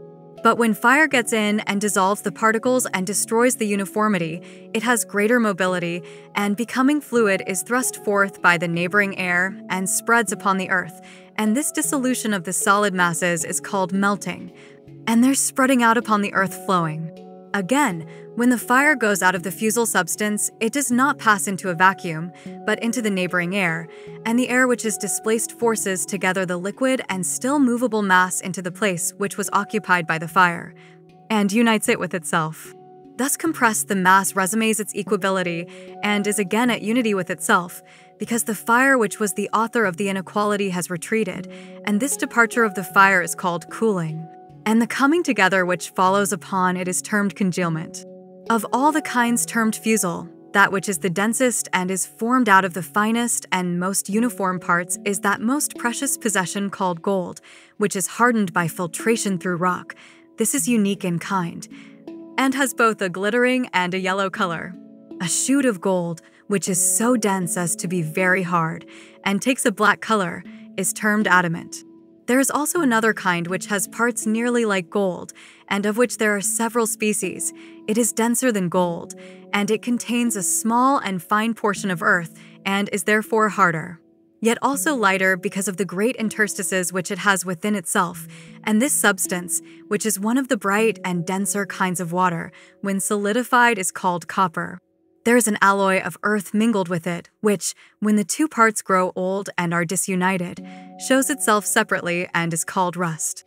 The remaining phenomena of the same kind there will be no difficulty in reasoning out by the method of probabilities. A man may sometimes set aside meditations about eternal things, and for recreation turn to consider the truths of generation which are probable only. He will thus gain a pleasure not to be repented of, and secure for himself while he lives a wise and moderate pastime. Let us grant ourselves this indulgence and go through the probabilities relating to the same subjects which follow next in order.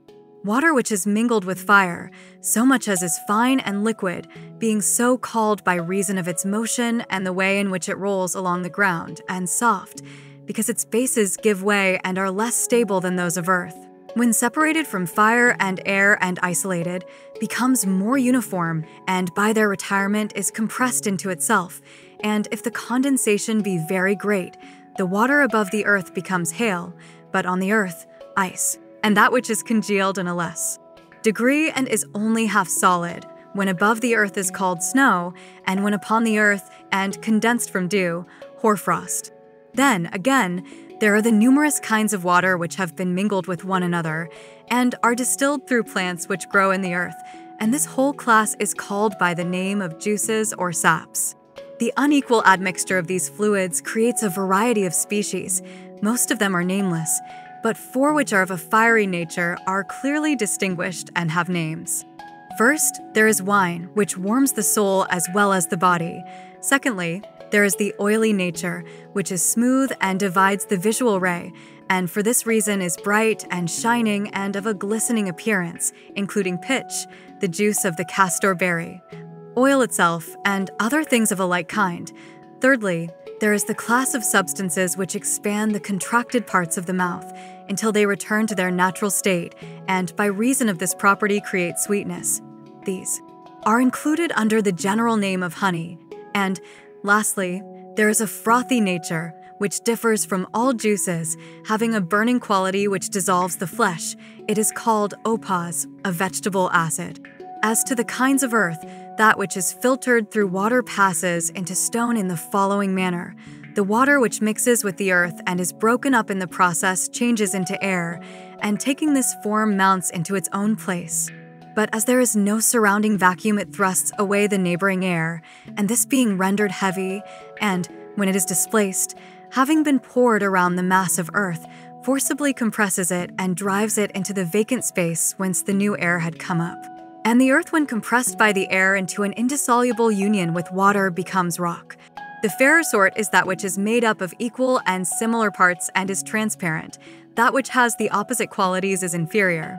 But when all the watery part is suddenly drawn out by fire, a more brittle substance is formed, to which we give the name of pottery. Sometimes also moisture may remain, and the earth which has been fused by fire becomes, when cool, a certain stone of a black color. A like separation of the water which had been copiously mingled with them may occur in 2 substances composed of finer particles of earth and of a briny nature. Out of either of them a half-solid body is then formed, soluble in water, the one soda, which is used for purging away oil and earth, the other salt, which harmonizes so well in combinations pleasing to the palate, and is, as the law testifies, a substance dear to the gods.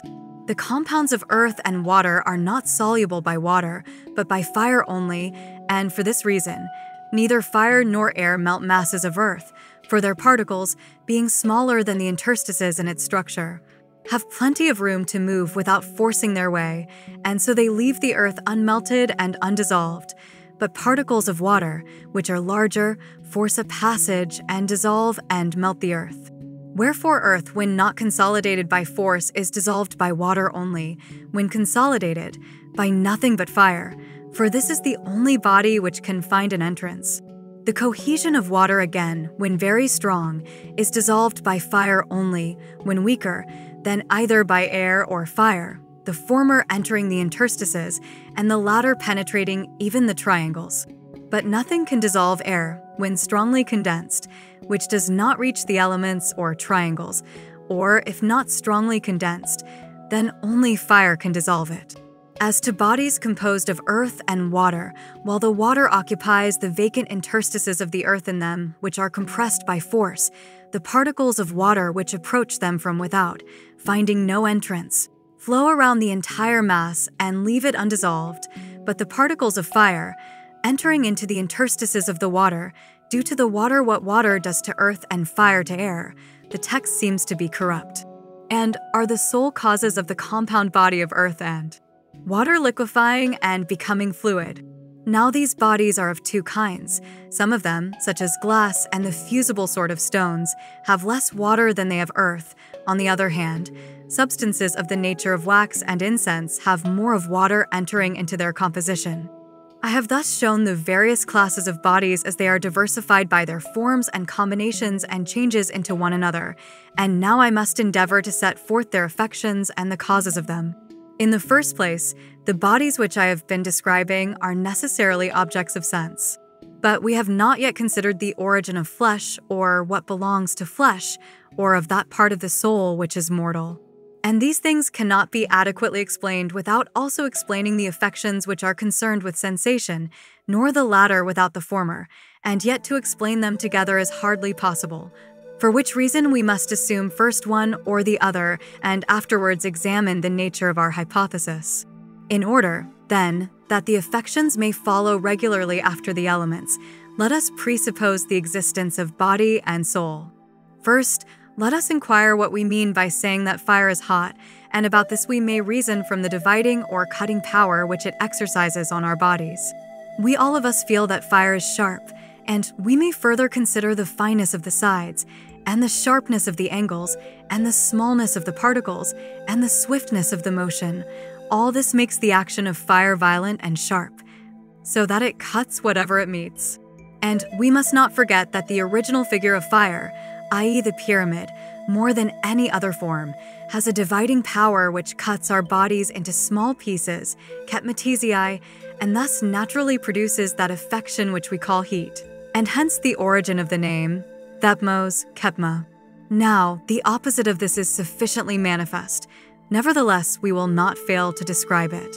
For the larger particles of moisture which surround the body, entering in and driving out the lesser, but not being able to take their places, compress the moist principle in us, and this from being unequal and disturbed, is forced by them into a state of rest, which is due to equability and compression. But things which are contracted contrary to nature are by nature at war, and force themselves apart, and to this war and convulsion the name of shivering and trembling is given, and the whole affection and the cause of the affection are both termed cold. That is called hard to which our flesh yields, and soft which yields to our flesh, and things are also termed hard and soft relatively to one another. That which yields has a small base, but that which rests on quadrangular bases is firmly posed and belongs to the class which offers the greatest resistance. So too does that which is the most compact and therefore most repellent. The nature of the light and the heavy will be best understood when examined in connection with our notions of above and below, for it is quite a mistake to suppose that the universe is parted into two regions, separate from and opposite to each other. The one a lower to which all things tend which have any bulk, and an upper to which things only ascend against their will. For as the universe is in the form of a sphere, all the extremities, being equidistant from the center, are equally extremities, and the center, which is equidistant from them, is equally to be regarded as the opposite of them all.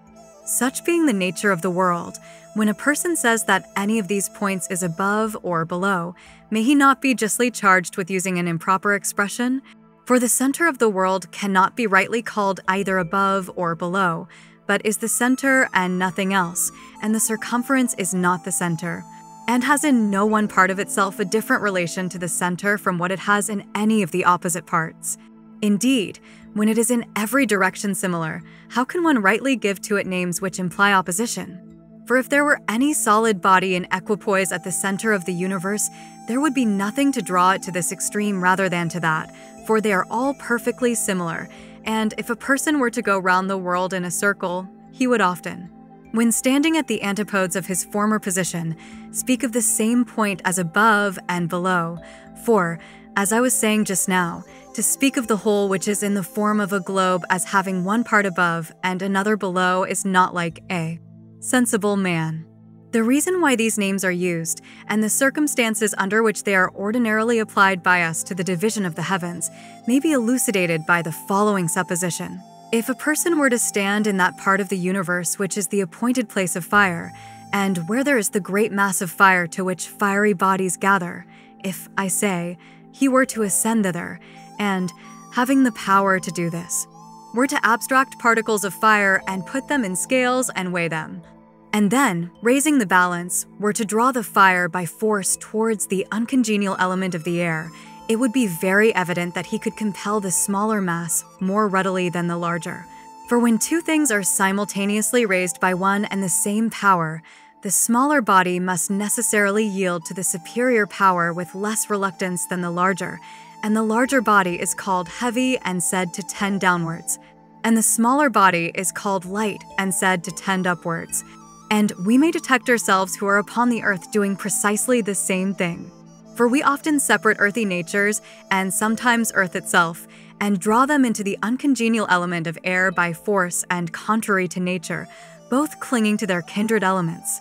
But that which is smaller yields to the impulse given by us towards the dissimilar element more easily than the larger, and so we call the former light, and the place towards which it is impelled we call above, and the contrary state and place we call heavy and below respectively. Now the relations of these must necessarily vary, because the principal masses of the different elements hold opposite positions, for that which is light, heavy. Below or above in one place will be found to be and become contrary and transverse, and every way diverse in relation to that which is light, heavy, below or above in an opposite place. And about all of them this has to be considered, that the tendency of each towards its kindred element makes the body which is moved heavy, and the place towards which the motion tends below, but things which have an opposite tendency we call by an opposite name. Such are the causes which we assign to these phenomena. As to the smooth and the rough, anyone who sees them can explain the reason of them to another. For roughness is hardness mingled with irregularity, and smoothness is produced by the joint effect of uniformity and density. The most important of the affections which concern the whole body remains to be considered, that is, the cause of pleasure and pain in the perceptions of which I have been speaking, and in all other things which are perceived by sense through the parts of the body, and have both pains and pleasures attendant on them. Let us imagine the causes of every affection, whether of sense or not, to be of the following nature, remembering that we have already distinguished between the nature which is easy and which is hard to move. For this is the direction in which we must hunt the prey which we mean to take. A body which is of a nature to be easily moved, on receiving an impression however slight, spreads abroad the motion in a circle, the parts communicating with each other, until at last, reaching the principle of mind, they announce the quality of the agent. But a body of the opposite kind, being immobile and not extending to the surrounding region, merely receives the impression and does not stir any of the neighboring parts, and since the parts do not distribute the original impression to other parts, it has no effective motion on the whole animal and therefore produces no effect on the patient. This is true of the bones and hair and other more earthy parts of the human body, whereas what was said above relates mainly to sight and hearing, because they have in them the greatest amount of fire and air. Now we must conceive of pleasure and pain in this way. An impression produced in us contrary to nature and violent, if sudden, is painful, and, again, the sudden return to nature is pleasant, but a gentle and gradual return is imperceptible and vice versa. On the other hand, the impression of sense, which is most easily produced, is most readily felt, but is not accompanied by pleasure or pain. Such, for example, are the affections of the sight, which, as we said above, is a body naturally uniting with our body in the daytime, for cuttings and burnings and other affections which happen to the sight do not give pain, nor is there pleasure when the sight returns to its natural state. But the sensations are clearest and strongest according to the manner in which the eye is affected by the object, and itself strikes and touches it. There is no violence either in the contraction or dilation of the eye. But bodies formed of larger particles yield to the agent only with a struggle, and then they impart their motions to the whole and cause pleasure and pain when alienated from their natural conditions, and pleasure when restored to them. Things which experience gradual withdrawings and emptyings of their nature, and great and sudden replenishments, fail to perceive the emptying, but are sensible of the replenishment, and so they occasion no pain, but the greatest pleasure to the mortal part of the soul, as is manifest in the case of perfumes. But things which are changed all of a sudden and only gradually and with difficulty return to their own nature have effects in every way opposite to the former, as is evident in the case of burnings and cuttings of the body. Thus have we discussed the general affections of the whole body and the names of the agents which produce them. And now I will endeavor to speak of the affections of particular parts and the causes and agents of them, as far as I am able. In the first place, let us set forth what was omitted when we were speaking of juices concerning the affections peculiar to the tongue. These too, like most of the other affections, appear to be caused by certain contractions and dilations, but they have besides more of roughness and smoothness than is found in other affections. For whenever earthy particles enter into the small veins which are the testing instruments of the tongue, reaching to the heart and fall upon the moist, delicate portions of flesh, when, as they are dissolved, they contract and dry up the little veins. They are astringent if they are rougher, but if not so rough, then only harsh. Those of them which are of an abstergent nature, and purge the whole surface of the tongue, if they do it in excess, and so encroach as to consume some part of the flesh itself, like potash and soda, are all termed bitter. But the particles which are deficient in the alkaline quality, and which cleanse only moderately, are called salt, and having no bitterness or roughness, are regarded as rather agreeable than otherwise. Bodies which share in and are made smooth by the heat of the mouth, and which are inflamed, and again in turn inflame that which heats them, and which are so light that they are carried upwards to the sensations of the head, and cut all that comes in their way, by reason of these qualities in them, are all termed pungent. But when these same particles, refined by putrefaction, enter into the narrow veins, and are duly proportioned to the particles of earth and air which are there, they set them whirling about one another. And while they are in a whirl, cause them to dash against and enter into one another, and so form hollows surrounding the particles that enter, which watery vessels of air, for a film of moisture, sometimes earthy, sometimes pure, is spread around the air, are hollow spheres of water, and those of them which are pure are transparent and are called bubbles, while those composed of the earthy liquid, which is in a state of general agitation and effervescence, are said to boil or ferment. Of all these affections, the cause is termed acid. And there is the opposite affection arising from an opposite cause, when the mass of entering particles, immersed in the moisture of the mouth, is congenial to the tongue, and smooths and oils over the roughness, and relaxes the parts which are unnaturally contracted, and contracts the parts which are relaxed, and disposes them all according to their nature. That sort of remedy of violent affections is pleasant and agreeable to every man, and has the name sweet. But enough of this. The faculty of smell does not admit of differences of kind, for all smells are of a half-formed nature, and no element is so proportioned as to have any smell. The veins about the nose are too narrow to admit earth and water, and too wide to detain fire and air, and for this reason no one ever perceives the smell of any of them, but smells always proceed from bodies that are damp, or putrefying, or liquefying, or evaporating, and are perceptible only in the intermediate state, when water is changing into air and air into water, and all of them are either vapor or mist. That which is passing out of air into water is mist, and that which is passing from water into air is vapor, and hence all smells are thinner than water and thicker than air.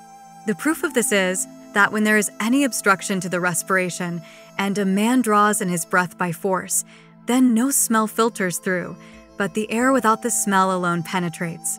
Wherefore the varieties of smell have no name, and they have not many or definite and simple kinds, but they are distinguished only as painful and pleasant, the one sort irritating and disturbing the whole cavity which is situated between the head and the navel, the other having a soothing influence, and restoring this same region to an agreeable and natural condition. In considering the third kind of sense, hearing, we must speak of the causes in which it originates.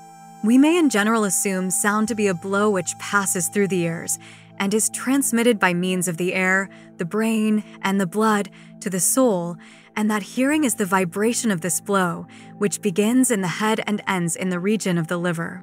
The sound which moves swiftly is acute, and the sound which moves slowly is grave, and that which is regular is equable and smooth, and the reverse is harsh. A great body of sound is loud, and a small body of sound the reverse. Respecting the harmonies of sound, I must hereafter speak. There is a fourth class of sensible things, having many intricate varieties, which must now be distinguished. They are called by the general name of colors, and are a flame which emanates from every sort of body, and has particles corresponding to the sense of sight. I have spoken already, in what has preceded, of the causes which generate sight, and in this place it will be natural and suitable to give a rational theory of colors. Of the particles coming from other bodies which fall upon the sight, some are smaller and some are larger, and some are equal to the parts of the sight itself. Those which are equal are imperceptible, and we call them transparent. The larger produce contraction, the smaller dilation, in the sight, exercising a power akin to that of hot and cold bodies on the flesh, or of astringent bodies on the tongue, or of those heating bodies which we termed pungent. White and black are similar effects of contraction and dilation in another sphere, and for this reason have a different appearance. Wherefore, we ought to term white that which dilates the visual ray, and the opposite of this is black. There is also a swifter motion of a different sort of fire which strikes and dilates the ray of sight until it reaches the eyes, forcing a way through their passages and melting them, and eliciting from them a union of fire and water which we call tears. Being itself an opposite fire which comes to them from an opposite direction, the inner fire flashes forth like lightning, and the outer finds a way in and is extinguished in the moisture, and all sorts of colors are generated by the mixture. This affection is termed dazzling, and the object which produces it is called bright and flashing. There is another sort of fire which is intermediate, and which reaches and mingles with the moisture of the eye without flashing, and in this, the fire mingling with the ray of the moisture produces a color like blood, to which we give the name of red. A bright hue mingled with red and white gives the color called auburn, Greek. The law of proportion, however, according to which the several colors are formed, even if a man knew, he would be foolish in telling, for he could not give any necessary reason, nor indeed any tolerable or probable explanation of them. Again, red, when mingled with black and white, becomes purple, but it becomes umber, Greek, when the colors are burnt as well as mingled and the black is more thoroughly mixed with them. Flame color, Greek, is produced by a union of auburn and dun, Greek, and done by an admixture of black and white, pale yellow, Greek, by an admixture of white and auburn. White and bright meeting, and falling upon a full black, become dark blue, Greek, and when dark blue mingles with white, a light blue, Greek, color is formed, as flame color with black makes leek green, Greek. There will be no difficulty in seeing how and by what mixtures the colors derived from these are made according to the rules of probability. He, however, who should attempt to verify all this by experiment, would forget the difference of the human and divine nature. For God only has the knowledge and also the power which are able to combine many things into one and again resolve the one into many. But no man either is or ever will be able to accomplish either the one or the other operation. These are the elements, thus of necessity then subsisting, which the Creator of the fairest and best of created things associated with himself, when he made the self-sufficing and most perfect God, using the necessary causes as his ministers in the accomplishment of his work, but himself contriving the good in all his creations. Wherefore we may distinguish two sorts of causes, the one divine and the other necessary, and may seek for the divine in all things, as far as our nature admits, with a view to the blessed life, but the necessary kind only for the sake of the divine, considering that without them and when isolated from them, these higher things for which we look cannot be apprehended or received or in any way shared by us. Seeing, then, that we have now prepared for our use the various classes of causes which are the material out of which the remainder of our discourse must be woven, just as wood is the material of the carpenter, let us revert in a few words to the point at which we began, and then endeavor to add on a suitable ending to the beginning of our tale. As I said at first, when all things were in disorder, God created in each thing in relation to itself, and in all things in relation to each other, all the measures and harmonies which they could possibly receive. For in those days nothing had any proportion except by accident, nor did any of the things which now have names deserve to be named at all, as, for example, fire, water, and the rest of the elements.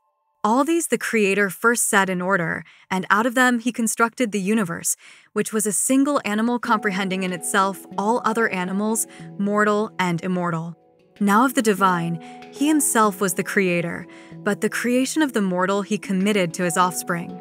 And they, imitating him, received from him the immortal principle of the soul, and around this they proceeded to fashion a mortal body, and made it to be the vehicle of the soul, and constructed within the body a soul of another nature which was mortal, subject to terrible and irresistible affections, first of all, pleasure, the greatest incitement to evil, then pain, which deters from good, also rashness and fear, two foolish counselors, anger hard to be appeased, and hope easily led astray.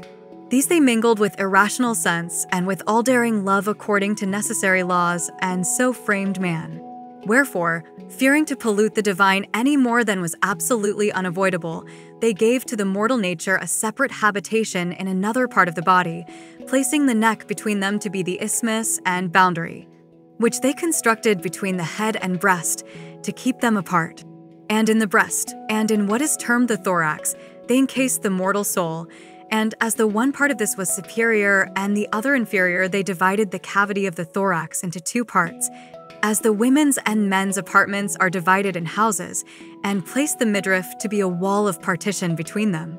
That part of the inferior soul which is endowed with courage and passion and loves contention they settled nearer the head, midway between the midriff and the neck, in order that it might be under the rule of reason and might join with it in controlling and restraining the desires when they are no longer willing of their own accord to obey the word of command issuing from the citadel. The heart, the knot of the veins and the fountain of the blood which races through all the limbs, was set in the place of guard, that when the might of passion was roused by reason making proclamation of any wrong assailing them from without or being perpetrated by the desires within, quickly the whole power of feeling in the body, perceiving these commands and threats, might obey and follow through every turn and alley, and thus allow the principle of the best to have the command in all of them. But the gods, for knowing that the palpitation of the heart and the expectation of danger and the swelling and excitement of passion was caused by fire, formed and implanted as a supporter to the heart the lung, which was, in the first place, soft and bloodless, and also had within hollows like the pores of a sponge, in order that by receiving the breath and the drink, it might give coolness and the power of respiration and alleviate the heat. Wherefore they cut the air channels leading to the lung, and placed the lung about the heart as a soft spring, that, when passion was rife within, the heart, beating against a yielding body, might be cooled and suffer less, and might thus become more ready to join with passion in the service of reason. The part of the soul which desires meats and drinks, and the other things of which it has need by reason of the bodily nature, they placed between the midriff and the boundary of the navel, contriving in all this region a sort of manger for the food of the body. And there they bound it down like a wild animal which was chained up with man, and must be nourished if man was to exist. They appointed this lower creation his place here in order that he might be always feeding at the manger, and have his dwelling as far as might be from the council chamber, making as little noise and disturbance as possible, and permitting the best part to advise quietly for the good of the whole. And knowing that this lower principle in man would not comprehend reason, and, even if attaining to some degree of perception, would never naturally care for rational notions, but that it would be led away by phantoms and visions night and day. To be a remedy for this, God combined with it the liver, and placed it in the house of the lower nature, contriving that it should be solid and smooth, and bright and sweet, and should also have a bitter quality, in order that the power of thought, which proceeds from the mind, might be reflected as in a mirror which receives likenesses of objects and gives back images of them to the sight, and so might strike terror into the desires, when, making use of the bitter part of the liver, to which it is akin, it comes threatening and invading, and diffusing this bitter element swiftly through the whole liver produces colors like bile, and contracting every part makes it wrinkled and rough, and twisting out of its right place and contorting the lobe, and closing and shutting up the vessels and gates, causes pain and loathing. And the converse happens when some gentle inspiration of the understanding pictures images of an opposite character and allays the bile and bitterness by refusing to stir or touch the nature opposed to itself. But by making use of the natural sweetness of the liver, corrects all things and makes them to be right and smooth and free, and renders the portion of the soul which resides about the liver happy and joyful, enabling it to pass the night in peace, and to practice divination in sleep, inasmuch as it has no share in mind and reason. For the authors of our being, remembering the command of their Father when he bade them create the human race as good as they could, that they might correct our inferior parts and make them to attain a measure of truth, placed in the liver the seat of divination. And herein is a proof that God has given the art of divination not to the wisdom, but to the foolishness of man. No man, when in his wits, attains prophetic truth and inspiration, but when he receives the inspired word, either his intelligence is enthralled in sleep, or he is demented by some distemper or possession. And he who would understand what he remembers to have been said, whether in a dream or when he was awake, by the prophetic and inspired nature, or would determine by reason the meaning of the apparitions which he has seen, and what indications they afford to this man, or that of past, present, or future good and evil, must first recover his wits. But while he continues demented, he cannot judge of the visions which he sees or the words which he utters. The ancient saying is very true, that only a man who has his wits can act or judge about himself and his own affairs. And for this reason, it is customary to appoint interpreters to be judges of the true inspiration. Some persons call them prophets. They are quite unaware that they are only the expositors of dark sayings and visions, and are not to be called prophets at all, but only interpreters of prophecy. Such is the nature of the liver, which is placed as we have described in order that it may give prophetic intimations. During the life of each individual, these intimations are plainer, but after his death the liver becomes blind and delivers oracles too obscure to be intelligible. The neighboring organ, the spleen, is situated on the left-hand side and is constructed with a view of keeping the liver bright and pure, like a napkin, always ready prepared and at hand to clean the mirror. And hence, when any impurities arise in the region of the liver by reason of disorders of the body, the loose nature of the spleen, which is composed of a hollow and bloodless tissue, receives them all and clears them away, and when filled with the unclean matter, swells and festers, but again, when the body is purged, settles down into the same place as before and is humbled. Concerning the soul, as to which part is mortal and which divine, and how and why they are separated, and where located, if God acknowledges that we have spoken the truth, then, and then only, can we be confident. Still, we may venture to assert that what has been said by us is probable, and will be rendered more probable by investigation. Let us assume thus much. The creation of the rest of the body follows next in order, and this we may investigate in a similar manner. And it appears to be very meet that the body should be framed on the following principles. The authors of our race were aware that we should be intemperate in eating and drinking, and take a good deal more than was necessary or proper, by reason of gluttony. In order, then, that disease might not quickly destroy us, and lest our mortal race should perish without fulfilling its end, intending to provide against this, the gods made what is called the lower belly, to be a receptacle for the superfluous meat and drink, and formed the convolution of the bowels, so that the food might be prevented from passing quickly through and compelling the body to require more food, thus producing insatiable gluttony and making the whole race an enemy to philosophy, and music, and rebellious against the divinest element within us. The bones and flesh and other similar parts of us were made as follows.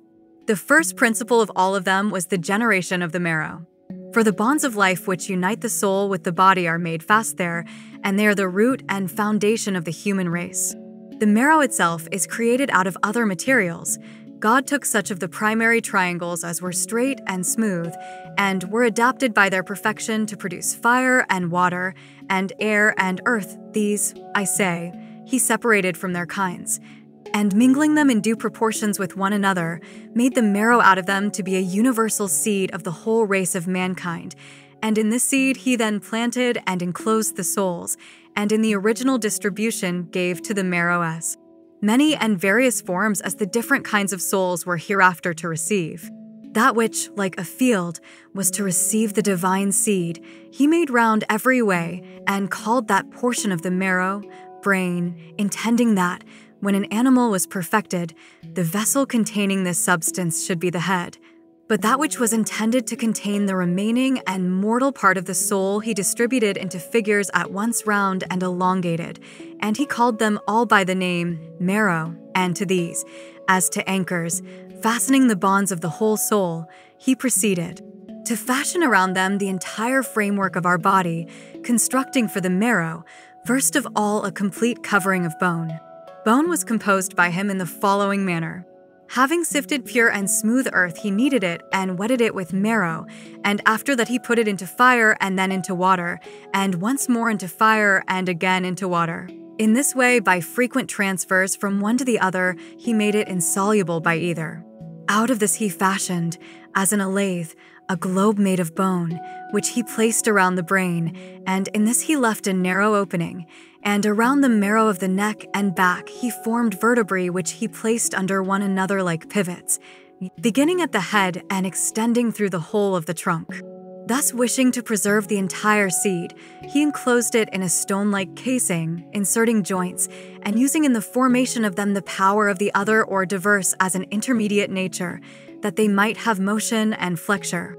Then again, considering that the bone would be too brittle and inflexible, and when heated and again cooled would soon mortify and destroy the seed within, having this in view, he contrived the sinews and the flesh, that so binding all the members together by the sinews, which admitted of being stretched and relaxed about the vertebrae, he might thus make the body capable of flexion and extension, while the flesh would serve as a protection against the summer heat and against the winter cold, and also against falls, softly and easily yielding to external bodies, like articles made of felt, and containing in itself a warm moisture which in summer exudes and makes the surface damp, would impart a natural coolness to the whole body. And again in winter, by the help of this internal warmth, would form a very tolerable defense against the frost which surrounds it and attacks it from without.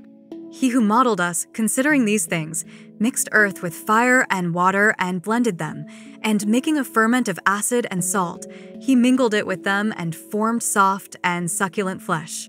As for the sinews, he made them of a mixture of bone and unfermented flesh, attempered so as to be an amine, and gave them a yellow color, wherefore the sinews have a firmer and more glutinous nature than flesh, but a softer and moister nature than the bones. With these God covered the bones and marrow, binding them together by sinews, and then enshrouded them all in an upper covering of flesh. The more living and sensitive of the bones he enclosed in the thinnest film of flesh, and those which had the least life within them in the thickest and most solid flesh.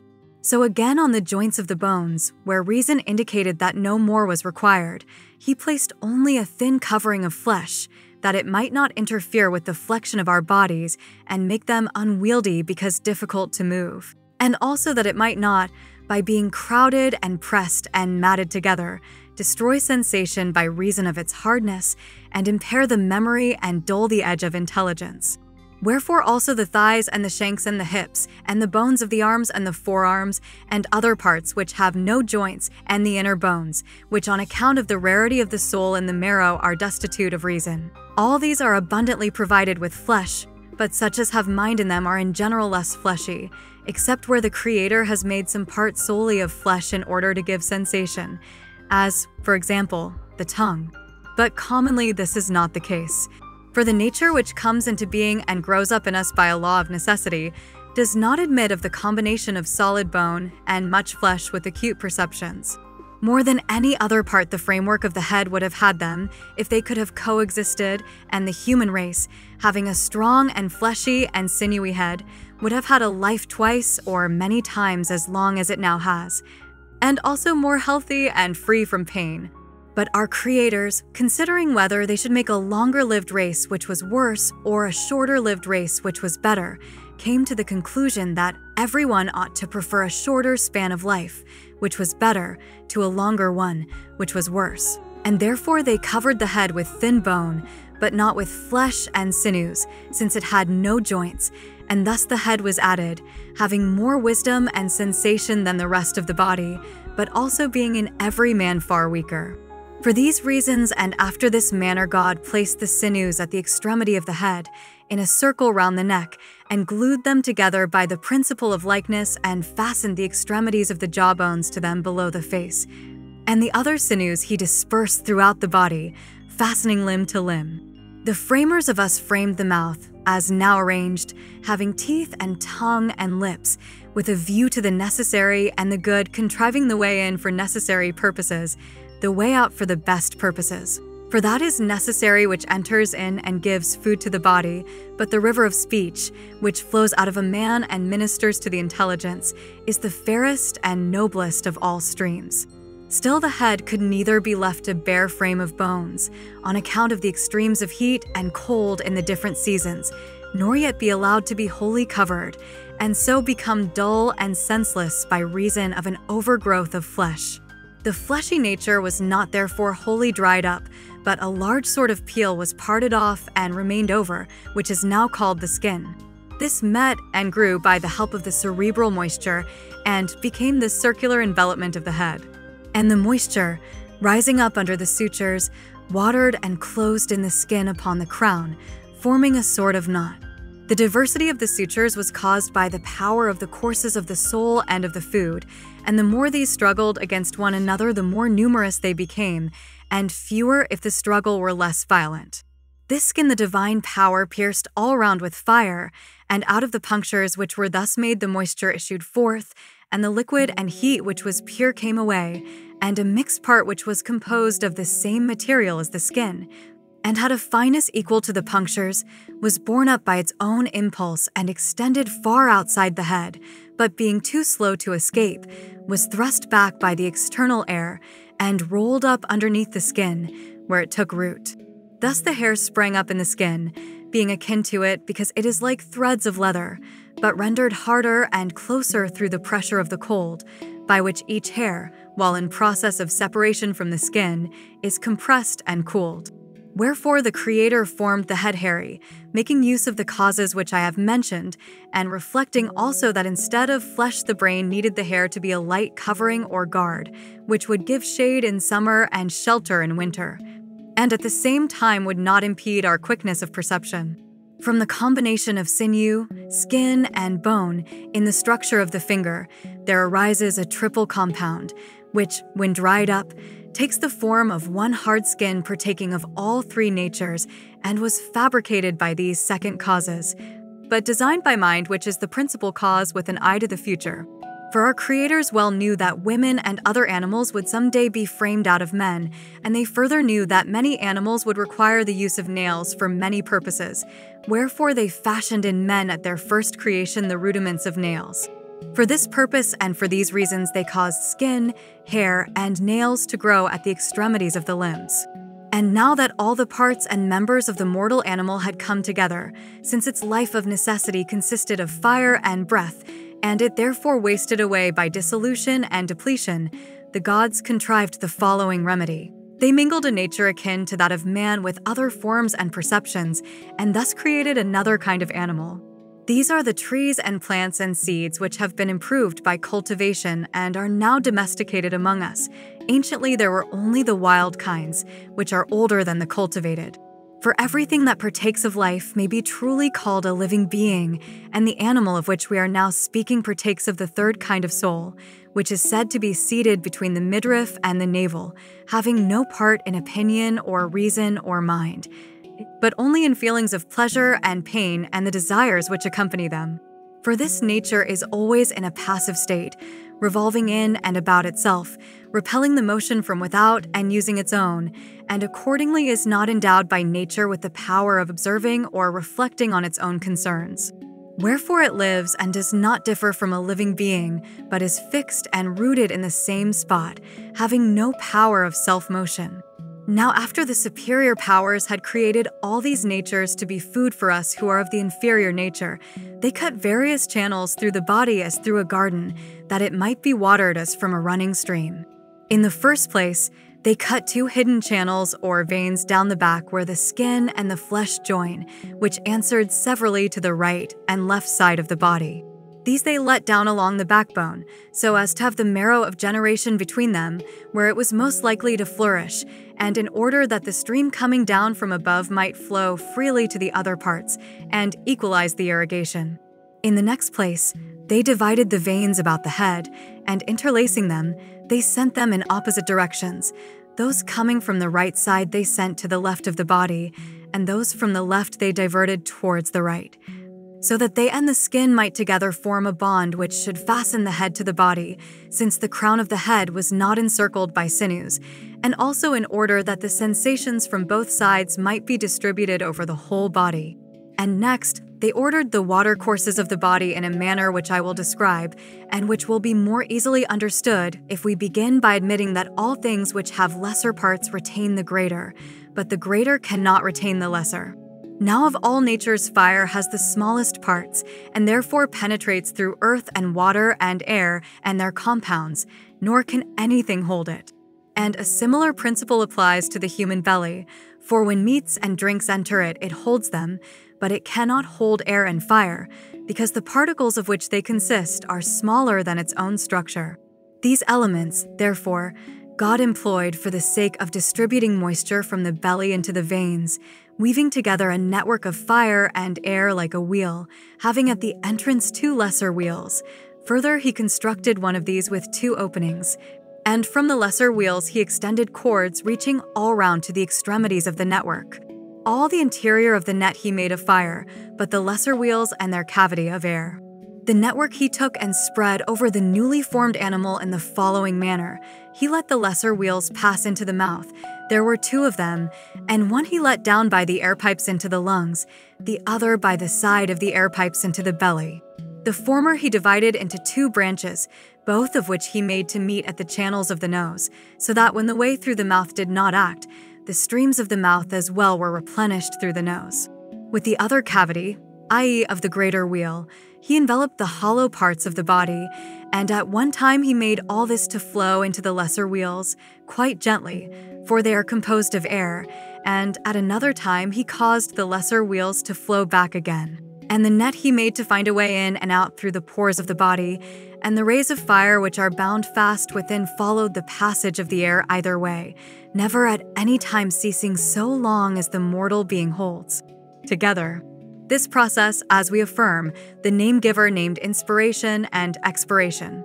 And all this movement, active as well as passive, takes place in order that the body, being watered and cooled, may receive nourishment and life, for when the respiration is going in and out, and the fire, which is fast bound within, follows it, and ever and anon moving to and fro, enters through the belly and reaches the meat and drink, it dissolves them, and dividing them into small portions and guiding them through the passages where it goes, pumps them as from a fountain into the channels of the veins, and makes the stream of the veins flow through the body as through a conduit.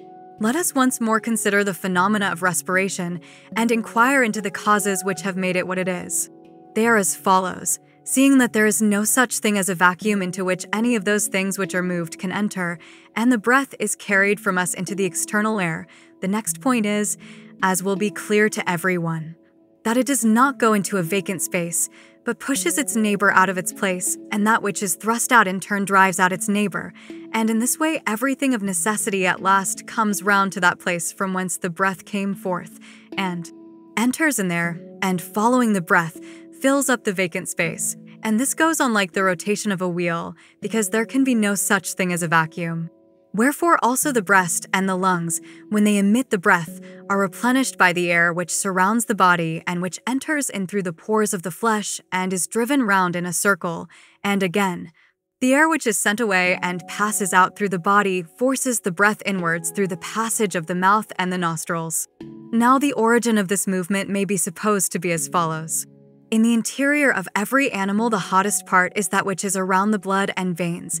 It is in a manner an internal fountain of fire, which we compare to the network of a creel, being woven all of fire and extended through the center of the body, while the outer parts are composed of air. Now we must admit that heat naturally proceeds outward to its own place and to its kindred element, and as there are two exits for the heat, the one out through the body and the other through the mouth and nostrils, when it moves towards the one, it drives round the air at the other, and that which is driven round falls into the fire and becomes warm, and that which goes forth is cooled. But when the heat changes its place and the particles at the other exit grow warmer, the hotter air inclining in that direction and carried towards its native element, fire, pushes round the air at the other. And this being affected in the same way and communicating the same impulse, a circular motion swaying to and fro is produced by the double process, which we call inspiration and expiration. The phenomena of medical cupping glasses and of the swallowing of drink and of the projection of bodies, whether discharged in the air or bowled along the ground, are to be investigated on a similar principle, and swift and slow sounds, which appear to be high and low and are sometimes discordant on account of their inequality, and then again harmonical on account of the equality of the motion which they excite in us. For when the motions of the antecedent swifter sounds begin to pause and the two are equalized, the slower sounds overtake the swifter and then propel them. When they overtake them, they do not intrude a new and discordant motion, but introduce the beginnings of a slower, which answers to the swifter as it dies away, thus producing a single mixed expression out of high and low, whence arises a pleasure which even the unwise feel, and which to the wise becomes a higher sort of delight, being an imitation of divine harmony in mortal motions. Moreover, as to the flowing of water, the fall of the thunderbolt, and the marvels that are observed about the attraction of amber and the Heraclean stones, in none of these cases is there any attraction, but he who investigates rightly will find that such wonderful phenomena are attributable to the combination of certain conditions, the non-existence of a vacuum, the fact that objects push one another round, and that they change places, passing severally into their proper positions as they are divided or combined. Such as we have seen is the nature and such are the causes of respiration, the subject in which this discussion originated. For the fire cuts the food and following the breath surges up within, fire and breath rising together and filling the veins by drawing up out of the belly and pouring into them the cut portions of the food. And so the streams of food are kept flowing through the whole body in all animals. And fresh cuttings from kindred substances, whether the fruits of the earth or herb of the field, which God planted to be our daily food, acquire all sorts of colors by their intermixture, but red is the most pervading of them, being created by the cutting action of fire and by the impression which it makes on a moist substance, and hence the liquid which circulates in the body has a color such as we have described. The liquid itself we call blood, which nourishes the flesh and the whole body, whence all parts are watered and empty places filled. Now the process of repletion and evacuation is effected after the manner of the universal motion by which all kindred substances are drawn towards one another. For the external elements which surround us are always causing us to consume away, and distributing and sending off like to like, the particles of blood, too, which are divided and contained within the frame of the animal as in a sort of heaven, are compelled to imitate the motion of the universe. Each, therefore, of the divided parts within us, being carried to its kindred nature, replenishes the void. When more is taken away than flows in, then we decay, and when less, we grow and increase. The frame of the entire creature when young has the triangles of each kind new, and may be compared to the keel of a vessel which is just off the stocks. They are locked firmly together, and yet the whole mass is soft and delicate, being freshly formed of marrow and nurtured on milk. Now when the triangles out of which meats and drinks are composed come in from without, and are comprehended in the body, being older and weaker than the triangles already there, the frame of the body gets the better of them, and its newer triangles cut them up, and so the animal grows great, being nourished by a multitude of similar particles. But when the roots of the triangles are loosened by having undergone many conflicts with many things in the course of time, they are no longer able to cut or assimilate the food which enters, but are themselves easily divided by the bodies which come in from without. In this way, every animal is overcome and decays, and this affection is called old age. And at last, when the bonds by which the triangles of the marrow are united no longer hold, and are parted by the strain of existence, They in turn loosen the bonds of the soul, and she, obtaining a natural release, flies away with joy. For that which takes place according to nature is pleasant, but that which is contrary to nature is painful. And thus death, if caused by disease or produced by wounds, is painful and violent. But that sort of death which comes with old age and fulfills the debt of nature is the easiest of deaths, and is accompanied with pleasure rather than with pain. Now everyone can see whence diseases arise. There are 4 natures out of which the body is compacted: earth and fire and water and air, and the unnatural excess or defect of these, or the change of any of them from its own natural place into another, or, since there are more kinds than one of fire and of the other elements, the assumption by any of these of a wrong kind, or any similar irregularity, produces disorders and diseases. For when any of them is produced or changed in a manner contrary to nature, the parts which were previously cool grow warm, and those which were dry become moist, and the light become heavy, and the heavy light. All sorts of changes occur. For, as we affirm, a thing can only remain the same with itself, whole and sound, when the same is added to it or subtracted from it, in the same respect and in the same manner and in due proportion. And whatever comes or goes away in violation of these laws causes all manner of changes and infinite diseases and corruptions. Now there is a second class of structures which are also natural, and this affords a second opportunity of observing diseases to him who would understand them. For whereas marrow and bone and flesh and sinews are composed of the 4 elements, and the blood, though after another manner, is likewise formed out of them, most diseases originate in the way which I have described. But the worst of all owe their severity to the fact that the generation of these substances proceeds in a wrong order. They are then destroyed. For the natural order is that the flesh and sinews should be made of blood, the sinews out of the fibers to which they are akin, and the flesh out of the clots which are formed when the fibers are separated. And the glutinous and rich matter which comes away from the sinews and the flesh not only glues the flesh to the bones, but nourishes and imparts growth to the bone which surrounds the marrow, and by reason of the solidity of the bones, that which filters through consists of the purest and smoothest and oiliest sort of triangles, dropping like dew from the bones and watering the marrow. Now when each process takes place in this order, health commonly results, when in the opposite order, disease.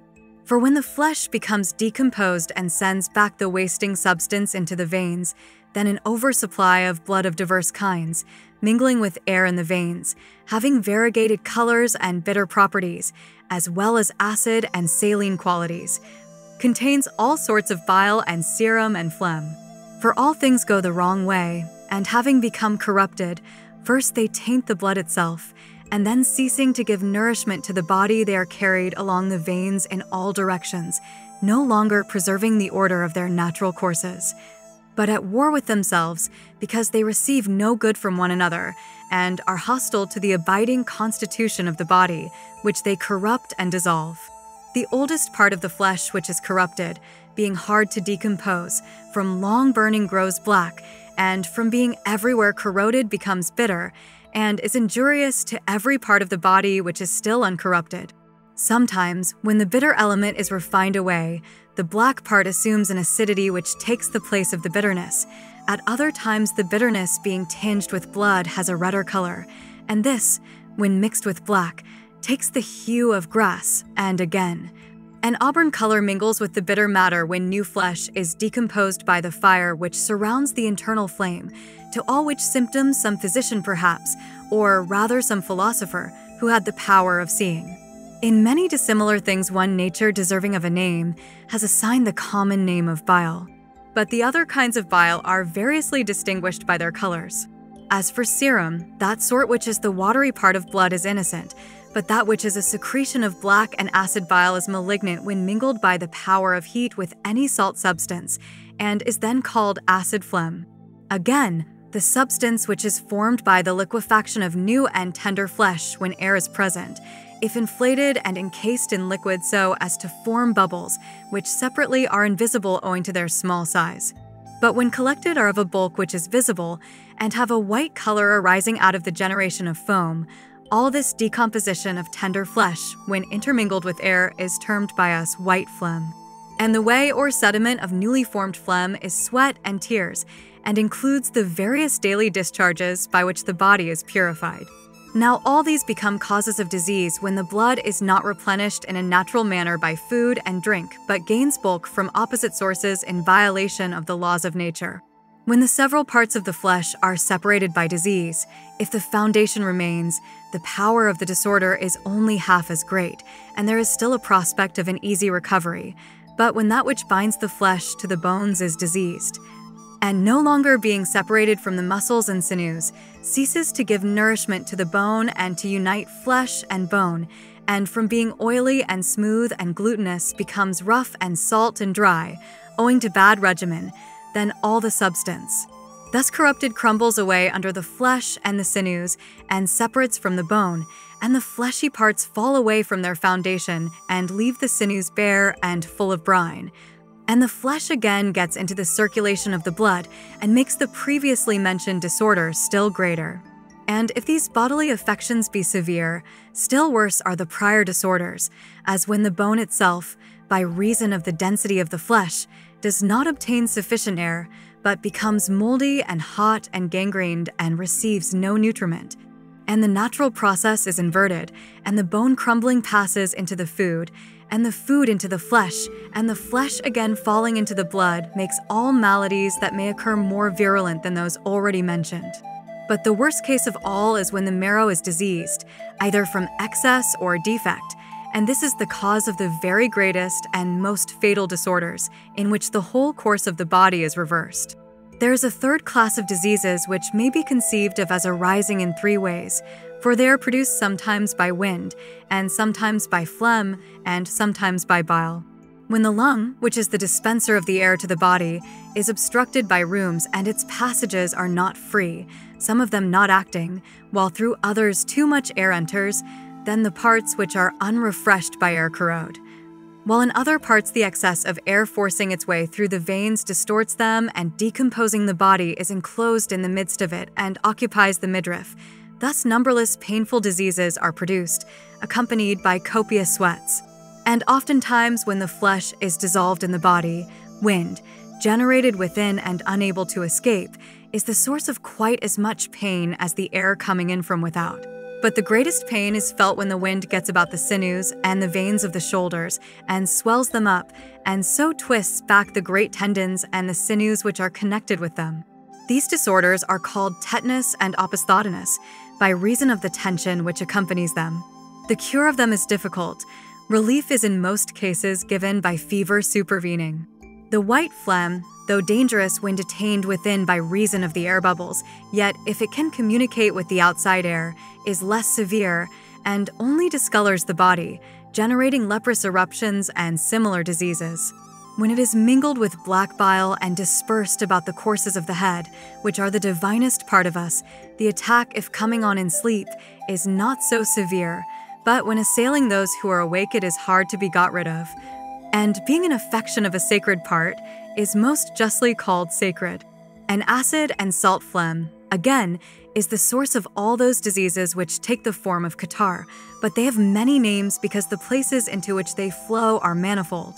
Inflammations of the body come from burnings and inflamings, and all of them originate in bile. When bile finds a means of discharge, it boils up and sends forth all sorts of tumors, but when imprisoned within, it generates many inflammatory diseases, above all when mingled with pure blood, since it then displaces the fibers which are scattered about in the blood and are designed to maintain the balance of rare and dense, in order that the blood may not be so liquefied by heat as to exude from the pores of the body, nor again become too dense and thus find a difficulty in circulating through the veins. The fibers are so constituted as to maintain this balance, and if anyone brings them all together when the blood is dead and in process of cooling, then the blood which remains becomes fluid, but if they are left alone, they soon congeal by reason of the surrounding cold. The fibers having this power over the blood, bile, which is only stale blood, and which from being flesh is dissolved again into blood, at the first influx coming in little by little, hot and liquid, is congealed by the power of the fibers. And so congealing and made to cool, it produces internal cold and shuddering. When it enters with more of a flood and overcomes the fibers by its heat and boiling up throws them into disorder, if it have power enough to maintain its supremacy, it penetrates the marrow and burns up what may be termed the cables of the soul, and sets her free. But when there is not so much of it, and the body, though wasted, still holds out, the bile is itself mastered, and is either utterly banished, or is thrust through the veins into the lower or upper belly, and is driven out of the body like an exile from a state in which there has been civil war, whence arise diarrheas and dysenteries, and all such disorders. When the constitution is disordered by excessive fire, continuous heat and fever are the result. When excessive air is the cause, then the fever is quotidian. When of water, which is a more sluggish element than either fire or air, then the fever is a tertian. When of earth, which is the most sluggish of the four, and is only purged away in a fourfold period, the result is a quartan fever, which can with difficulty be shaken off. Such is the manner in which diseases of the body arise. The disorders of the soul, which depend upon the body, originate as follows. We must acknowledge disease of the mind to be a want of intelligence, and of this there are two kinds, to wit, madness and ignorance. In whatever state a man experiences either of them, that state may be called disease, and excessive pains and pleasures are justly to be regarded as the greatest diseases to which the soul is liable. For a man who is in great joy or in great pain, in his unreasonable eagerness to attain the one and to avoid the other, is not able to see or to hear anything rightly, but he is mad and is at the time utterly incapable of any participation in reason. He who has the seed about the spinal marrow too plentiful and overflowing, like a tree overladen with fruit, has many throes, and also obtains many pleasures in his desires and their offspring, and is for the most part of his life deranged. Because his pleasures and pains are so very great, his soul is rendered foolish and disordered by his body, yet he is regarded not as one diseased, but as one who is voluntarily bad, which is a mistake. The truth is that the intemperance of love is a disease of the soul due chiefly to the moisture and fluidity which is produced in one of the elements by the loose consistency of the bones. And in general, all that which is termed the incontinence of pleasure and is deemed a reproach under the idea that the wicked voluntarily do wrong is not justly a matter for reproach. For no man is voluntarily bad, but the bad become bad by reason of an ill disposition of the body and bad education, things which are hateful to every man and happen to him against his will. And in the case of pain too, in like manner the soul suffers much evil from the body. For where the acid and briny phlegm and other bitter and bilious humors wander about in the body, and find no exit or escape, but are pent up within and mingle their own vapors with the motions of the soul, and are blended with them, they produce all sorts of diseases, more or fewer, and in every degree of intensity, and being carried to the three places of the soul, whichever they may severally assail, they create infinite varieties of ill temper and melancholy, of rashness and cowardice, and also of forgetfulness and stupidity. Further, when to this evil constitution of body evil forms of government are added, and evil discourses are uttered in private as well as in public, and no sort of instruction is given in youth to cure these evils, then all of us who are bad become bad from two causes which are entirely beyond our control. In such cases, the planters are to blame rather than the plants, the educators rather than the educated. But however that may be, we should endeavor as far as we can by education and studies and learning to avoid vice and attain virtue. This, however, is part of another subject.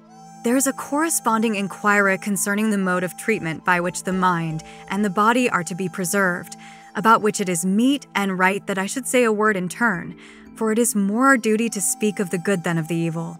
Everything that is good is fair, and the fair is not without proportion, and the animal which is to be fair must have due proportion. Now we perceive lesser symmetries or proportions and reason about them, but of the highest and greatest we take no heed, for there is no proportion or disproportion more productive of health and disease, and virtue and vice, than that between soul and body. This, however, we do not perceive, nor do we reflect that when a weak or small frame is the vehicle of a great and mighty soul, or conversely, when a little soul is encased in a large body, then the whole animal is not fair. For it lacks the most important of all symmetries, But the due proportion of mind and body is the fairest and loveliest of all sights to him who has the seeing eye.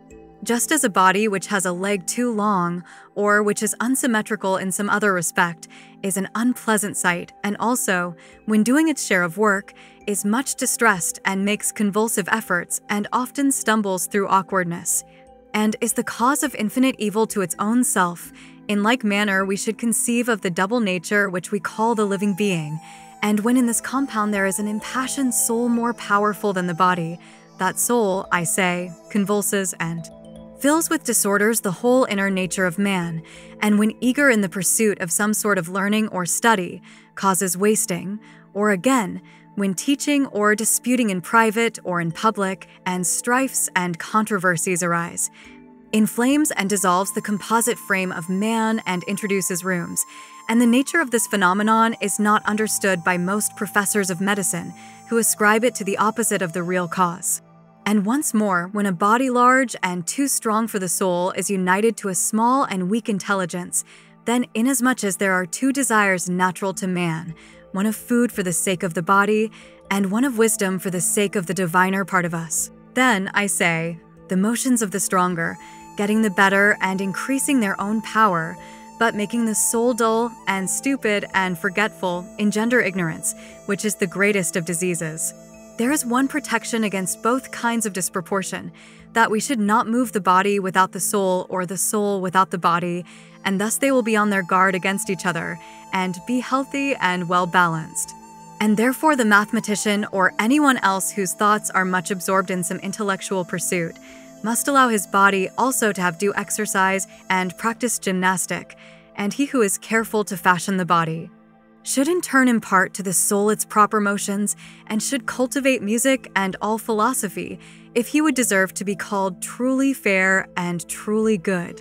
And the separate parts should be treated in the same manner, in imitation of the pattern of the universe, for as the body is heated and also cooled within by the elements which enter into it, and is again dried up and moistened by external things, and experiences these and the like affections from both kinds of motions, the result is that the body, if given up to motion when in a state of quiescence, is overmastered and perishes. But if anyone, in imitation of that which we call the foster, mother and nurse of the universe, will not allow the body ever to be inactive, but is always producing motions and agitations through its whole extent, which form the natural defense against other motions both internal and external, and by moderate exercise reduces to order according to their affinities the particles and affections which are wandering about the body, as we have already said when speaking of the universe. He will not allow enemy placed by the side of enemy to stir up wars and disorders in the body, but he will place friend by the side of friend, so as to create health.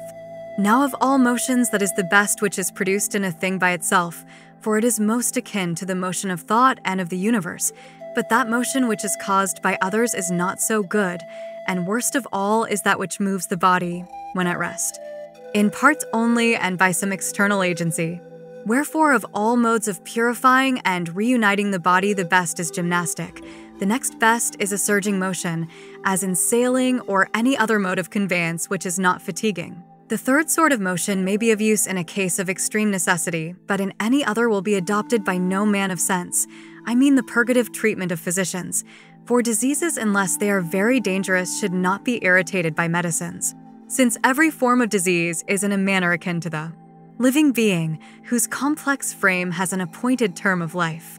For not the whole race only, but each individual, barring inevitable accidents, comes into the world having a fixed span, and the triangles in us are originally framed with power to last for a certain time, beyond which no man can prolong his life.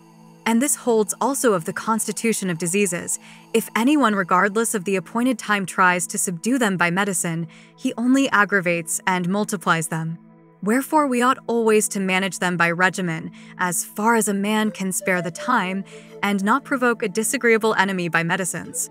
Enough of the composite animal, and of the body which is a part of him, and of the manner in which a man may train and be trained by himself so as to live most according to reason.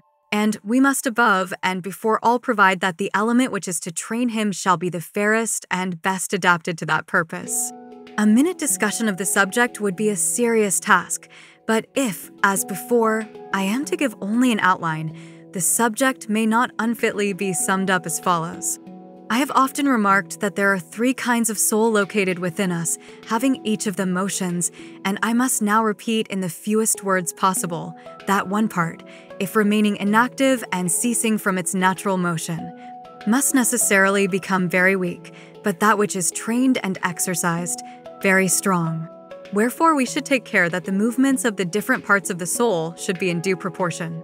And we should consider that God gave the sovereign part of the human soul to be the divinity of each one, being that part which, as we say, dwells at the top of the body, and inasmuch as we are a plant not of an earthly, but of a heavenly growth, raises us from earth to our kindred who are in heaven.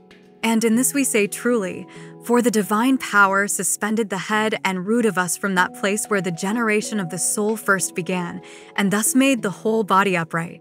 When a man is always occupied with the cravings of desire and ambition, and is eagerly striving to satisfy them, all his thoughts must be mortal, and as far as it is possible altogether to become such, he must be mortal every whit, because he has cherished his mortal part.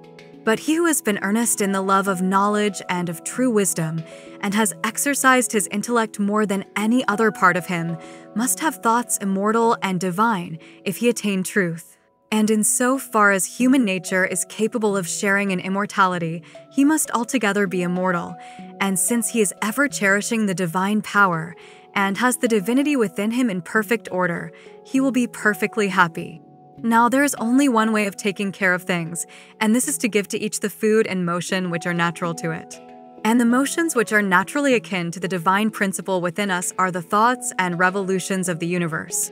These each man should follow, and correct the courses of the head which were corrupted at our birth, and by learning the harmonies and revolutions of the universe, should assimilate the thinking being to the thought, renewing his original nature. And having assimilated them should attain to that perfect life which the gods have set before mankind, both for the present and the future. Thus our original design of discoursing about the universe down to the creation of man is nearly completed. A brief mention may be made of the generation of other animals, so far as the subject admits of brevity. In this manner our argument will best attain a due proportion. On the subject of animals, then, the following remarks may be offered. Of the men who came into the world, those who were cowards or led unrighteous lives may with reason be supposed to have changed into the nature of women in the 2nd generation. And this was the reason why at that time the gods created in us the desire of sexual intercourse, contriving in man one animated substance, and in woman another, which they formed respectively in the following manner. The outlet for drink by which liquids pass through the lung under the kidneys and into the bladder, which receives, and then by the pressure of the air emits them, was so fashioned by them as to penetrate also into the body of the marrow, which passes from the head along the neck and through the back, and which in the preceding discourse we have named the seed. And the seed having life, and becoming endowed with respiration, produces in that part in which it respires a lively desire of emission, and thus creates in us the love of procreation. Wherefore also in men the organ of generation becoming rebellious and masterful, like an animal disobedient to reason, and maddened with the sting of lust, seeks to gain absolute sway, and the same is the case with the so-called womb or matrix of women.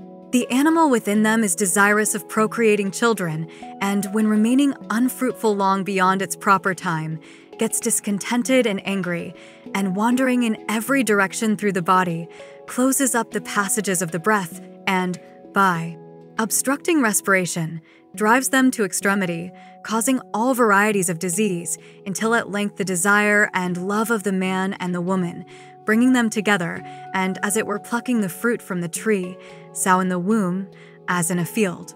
Animals unseen by reason of their smallness and without form, these again are separated and matured within. They are then finally brought out into the light, and thus the generation of animals is completed. Thus were created women and the female sex in general.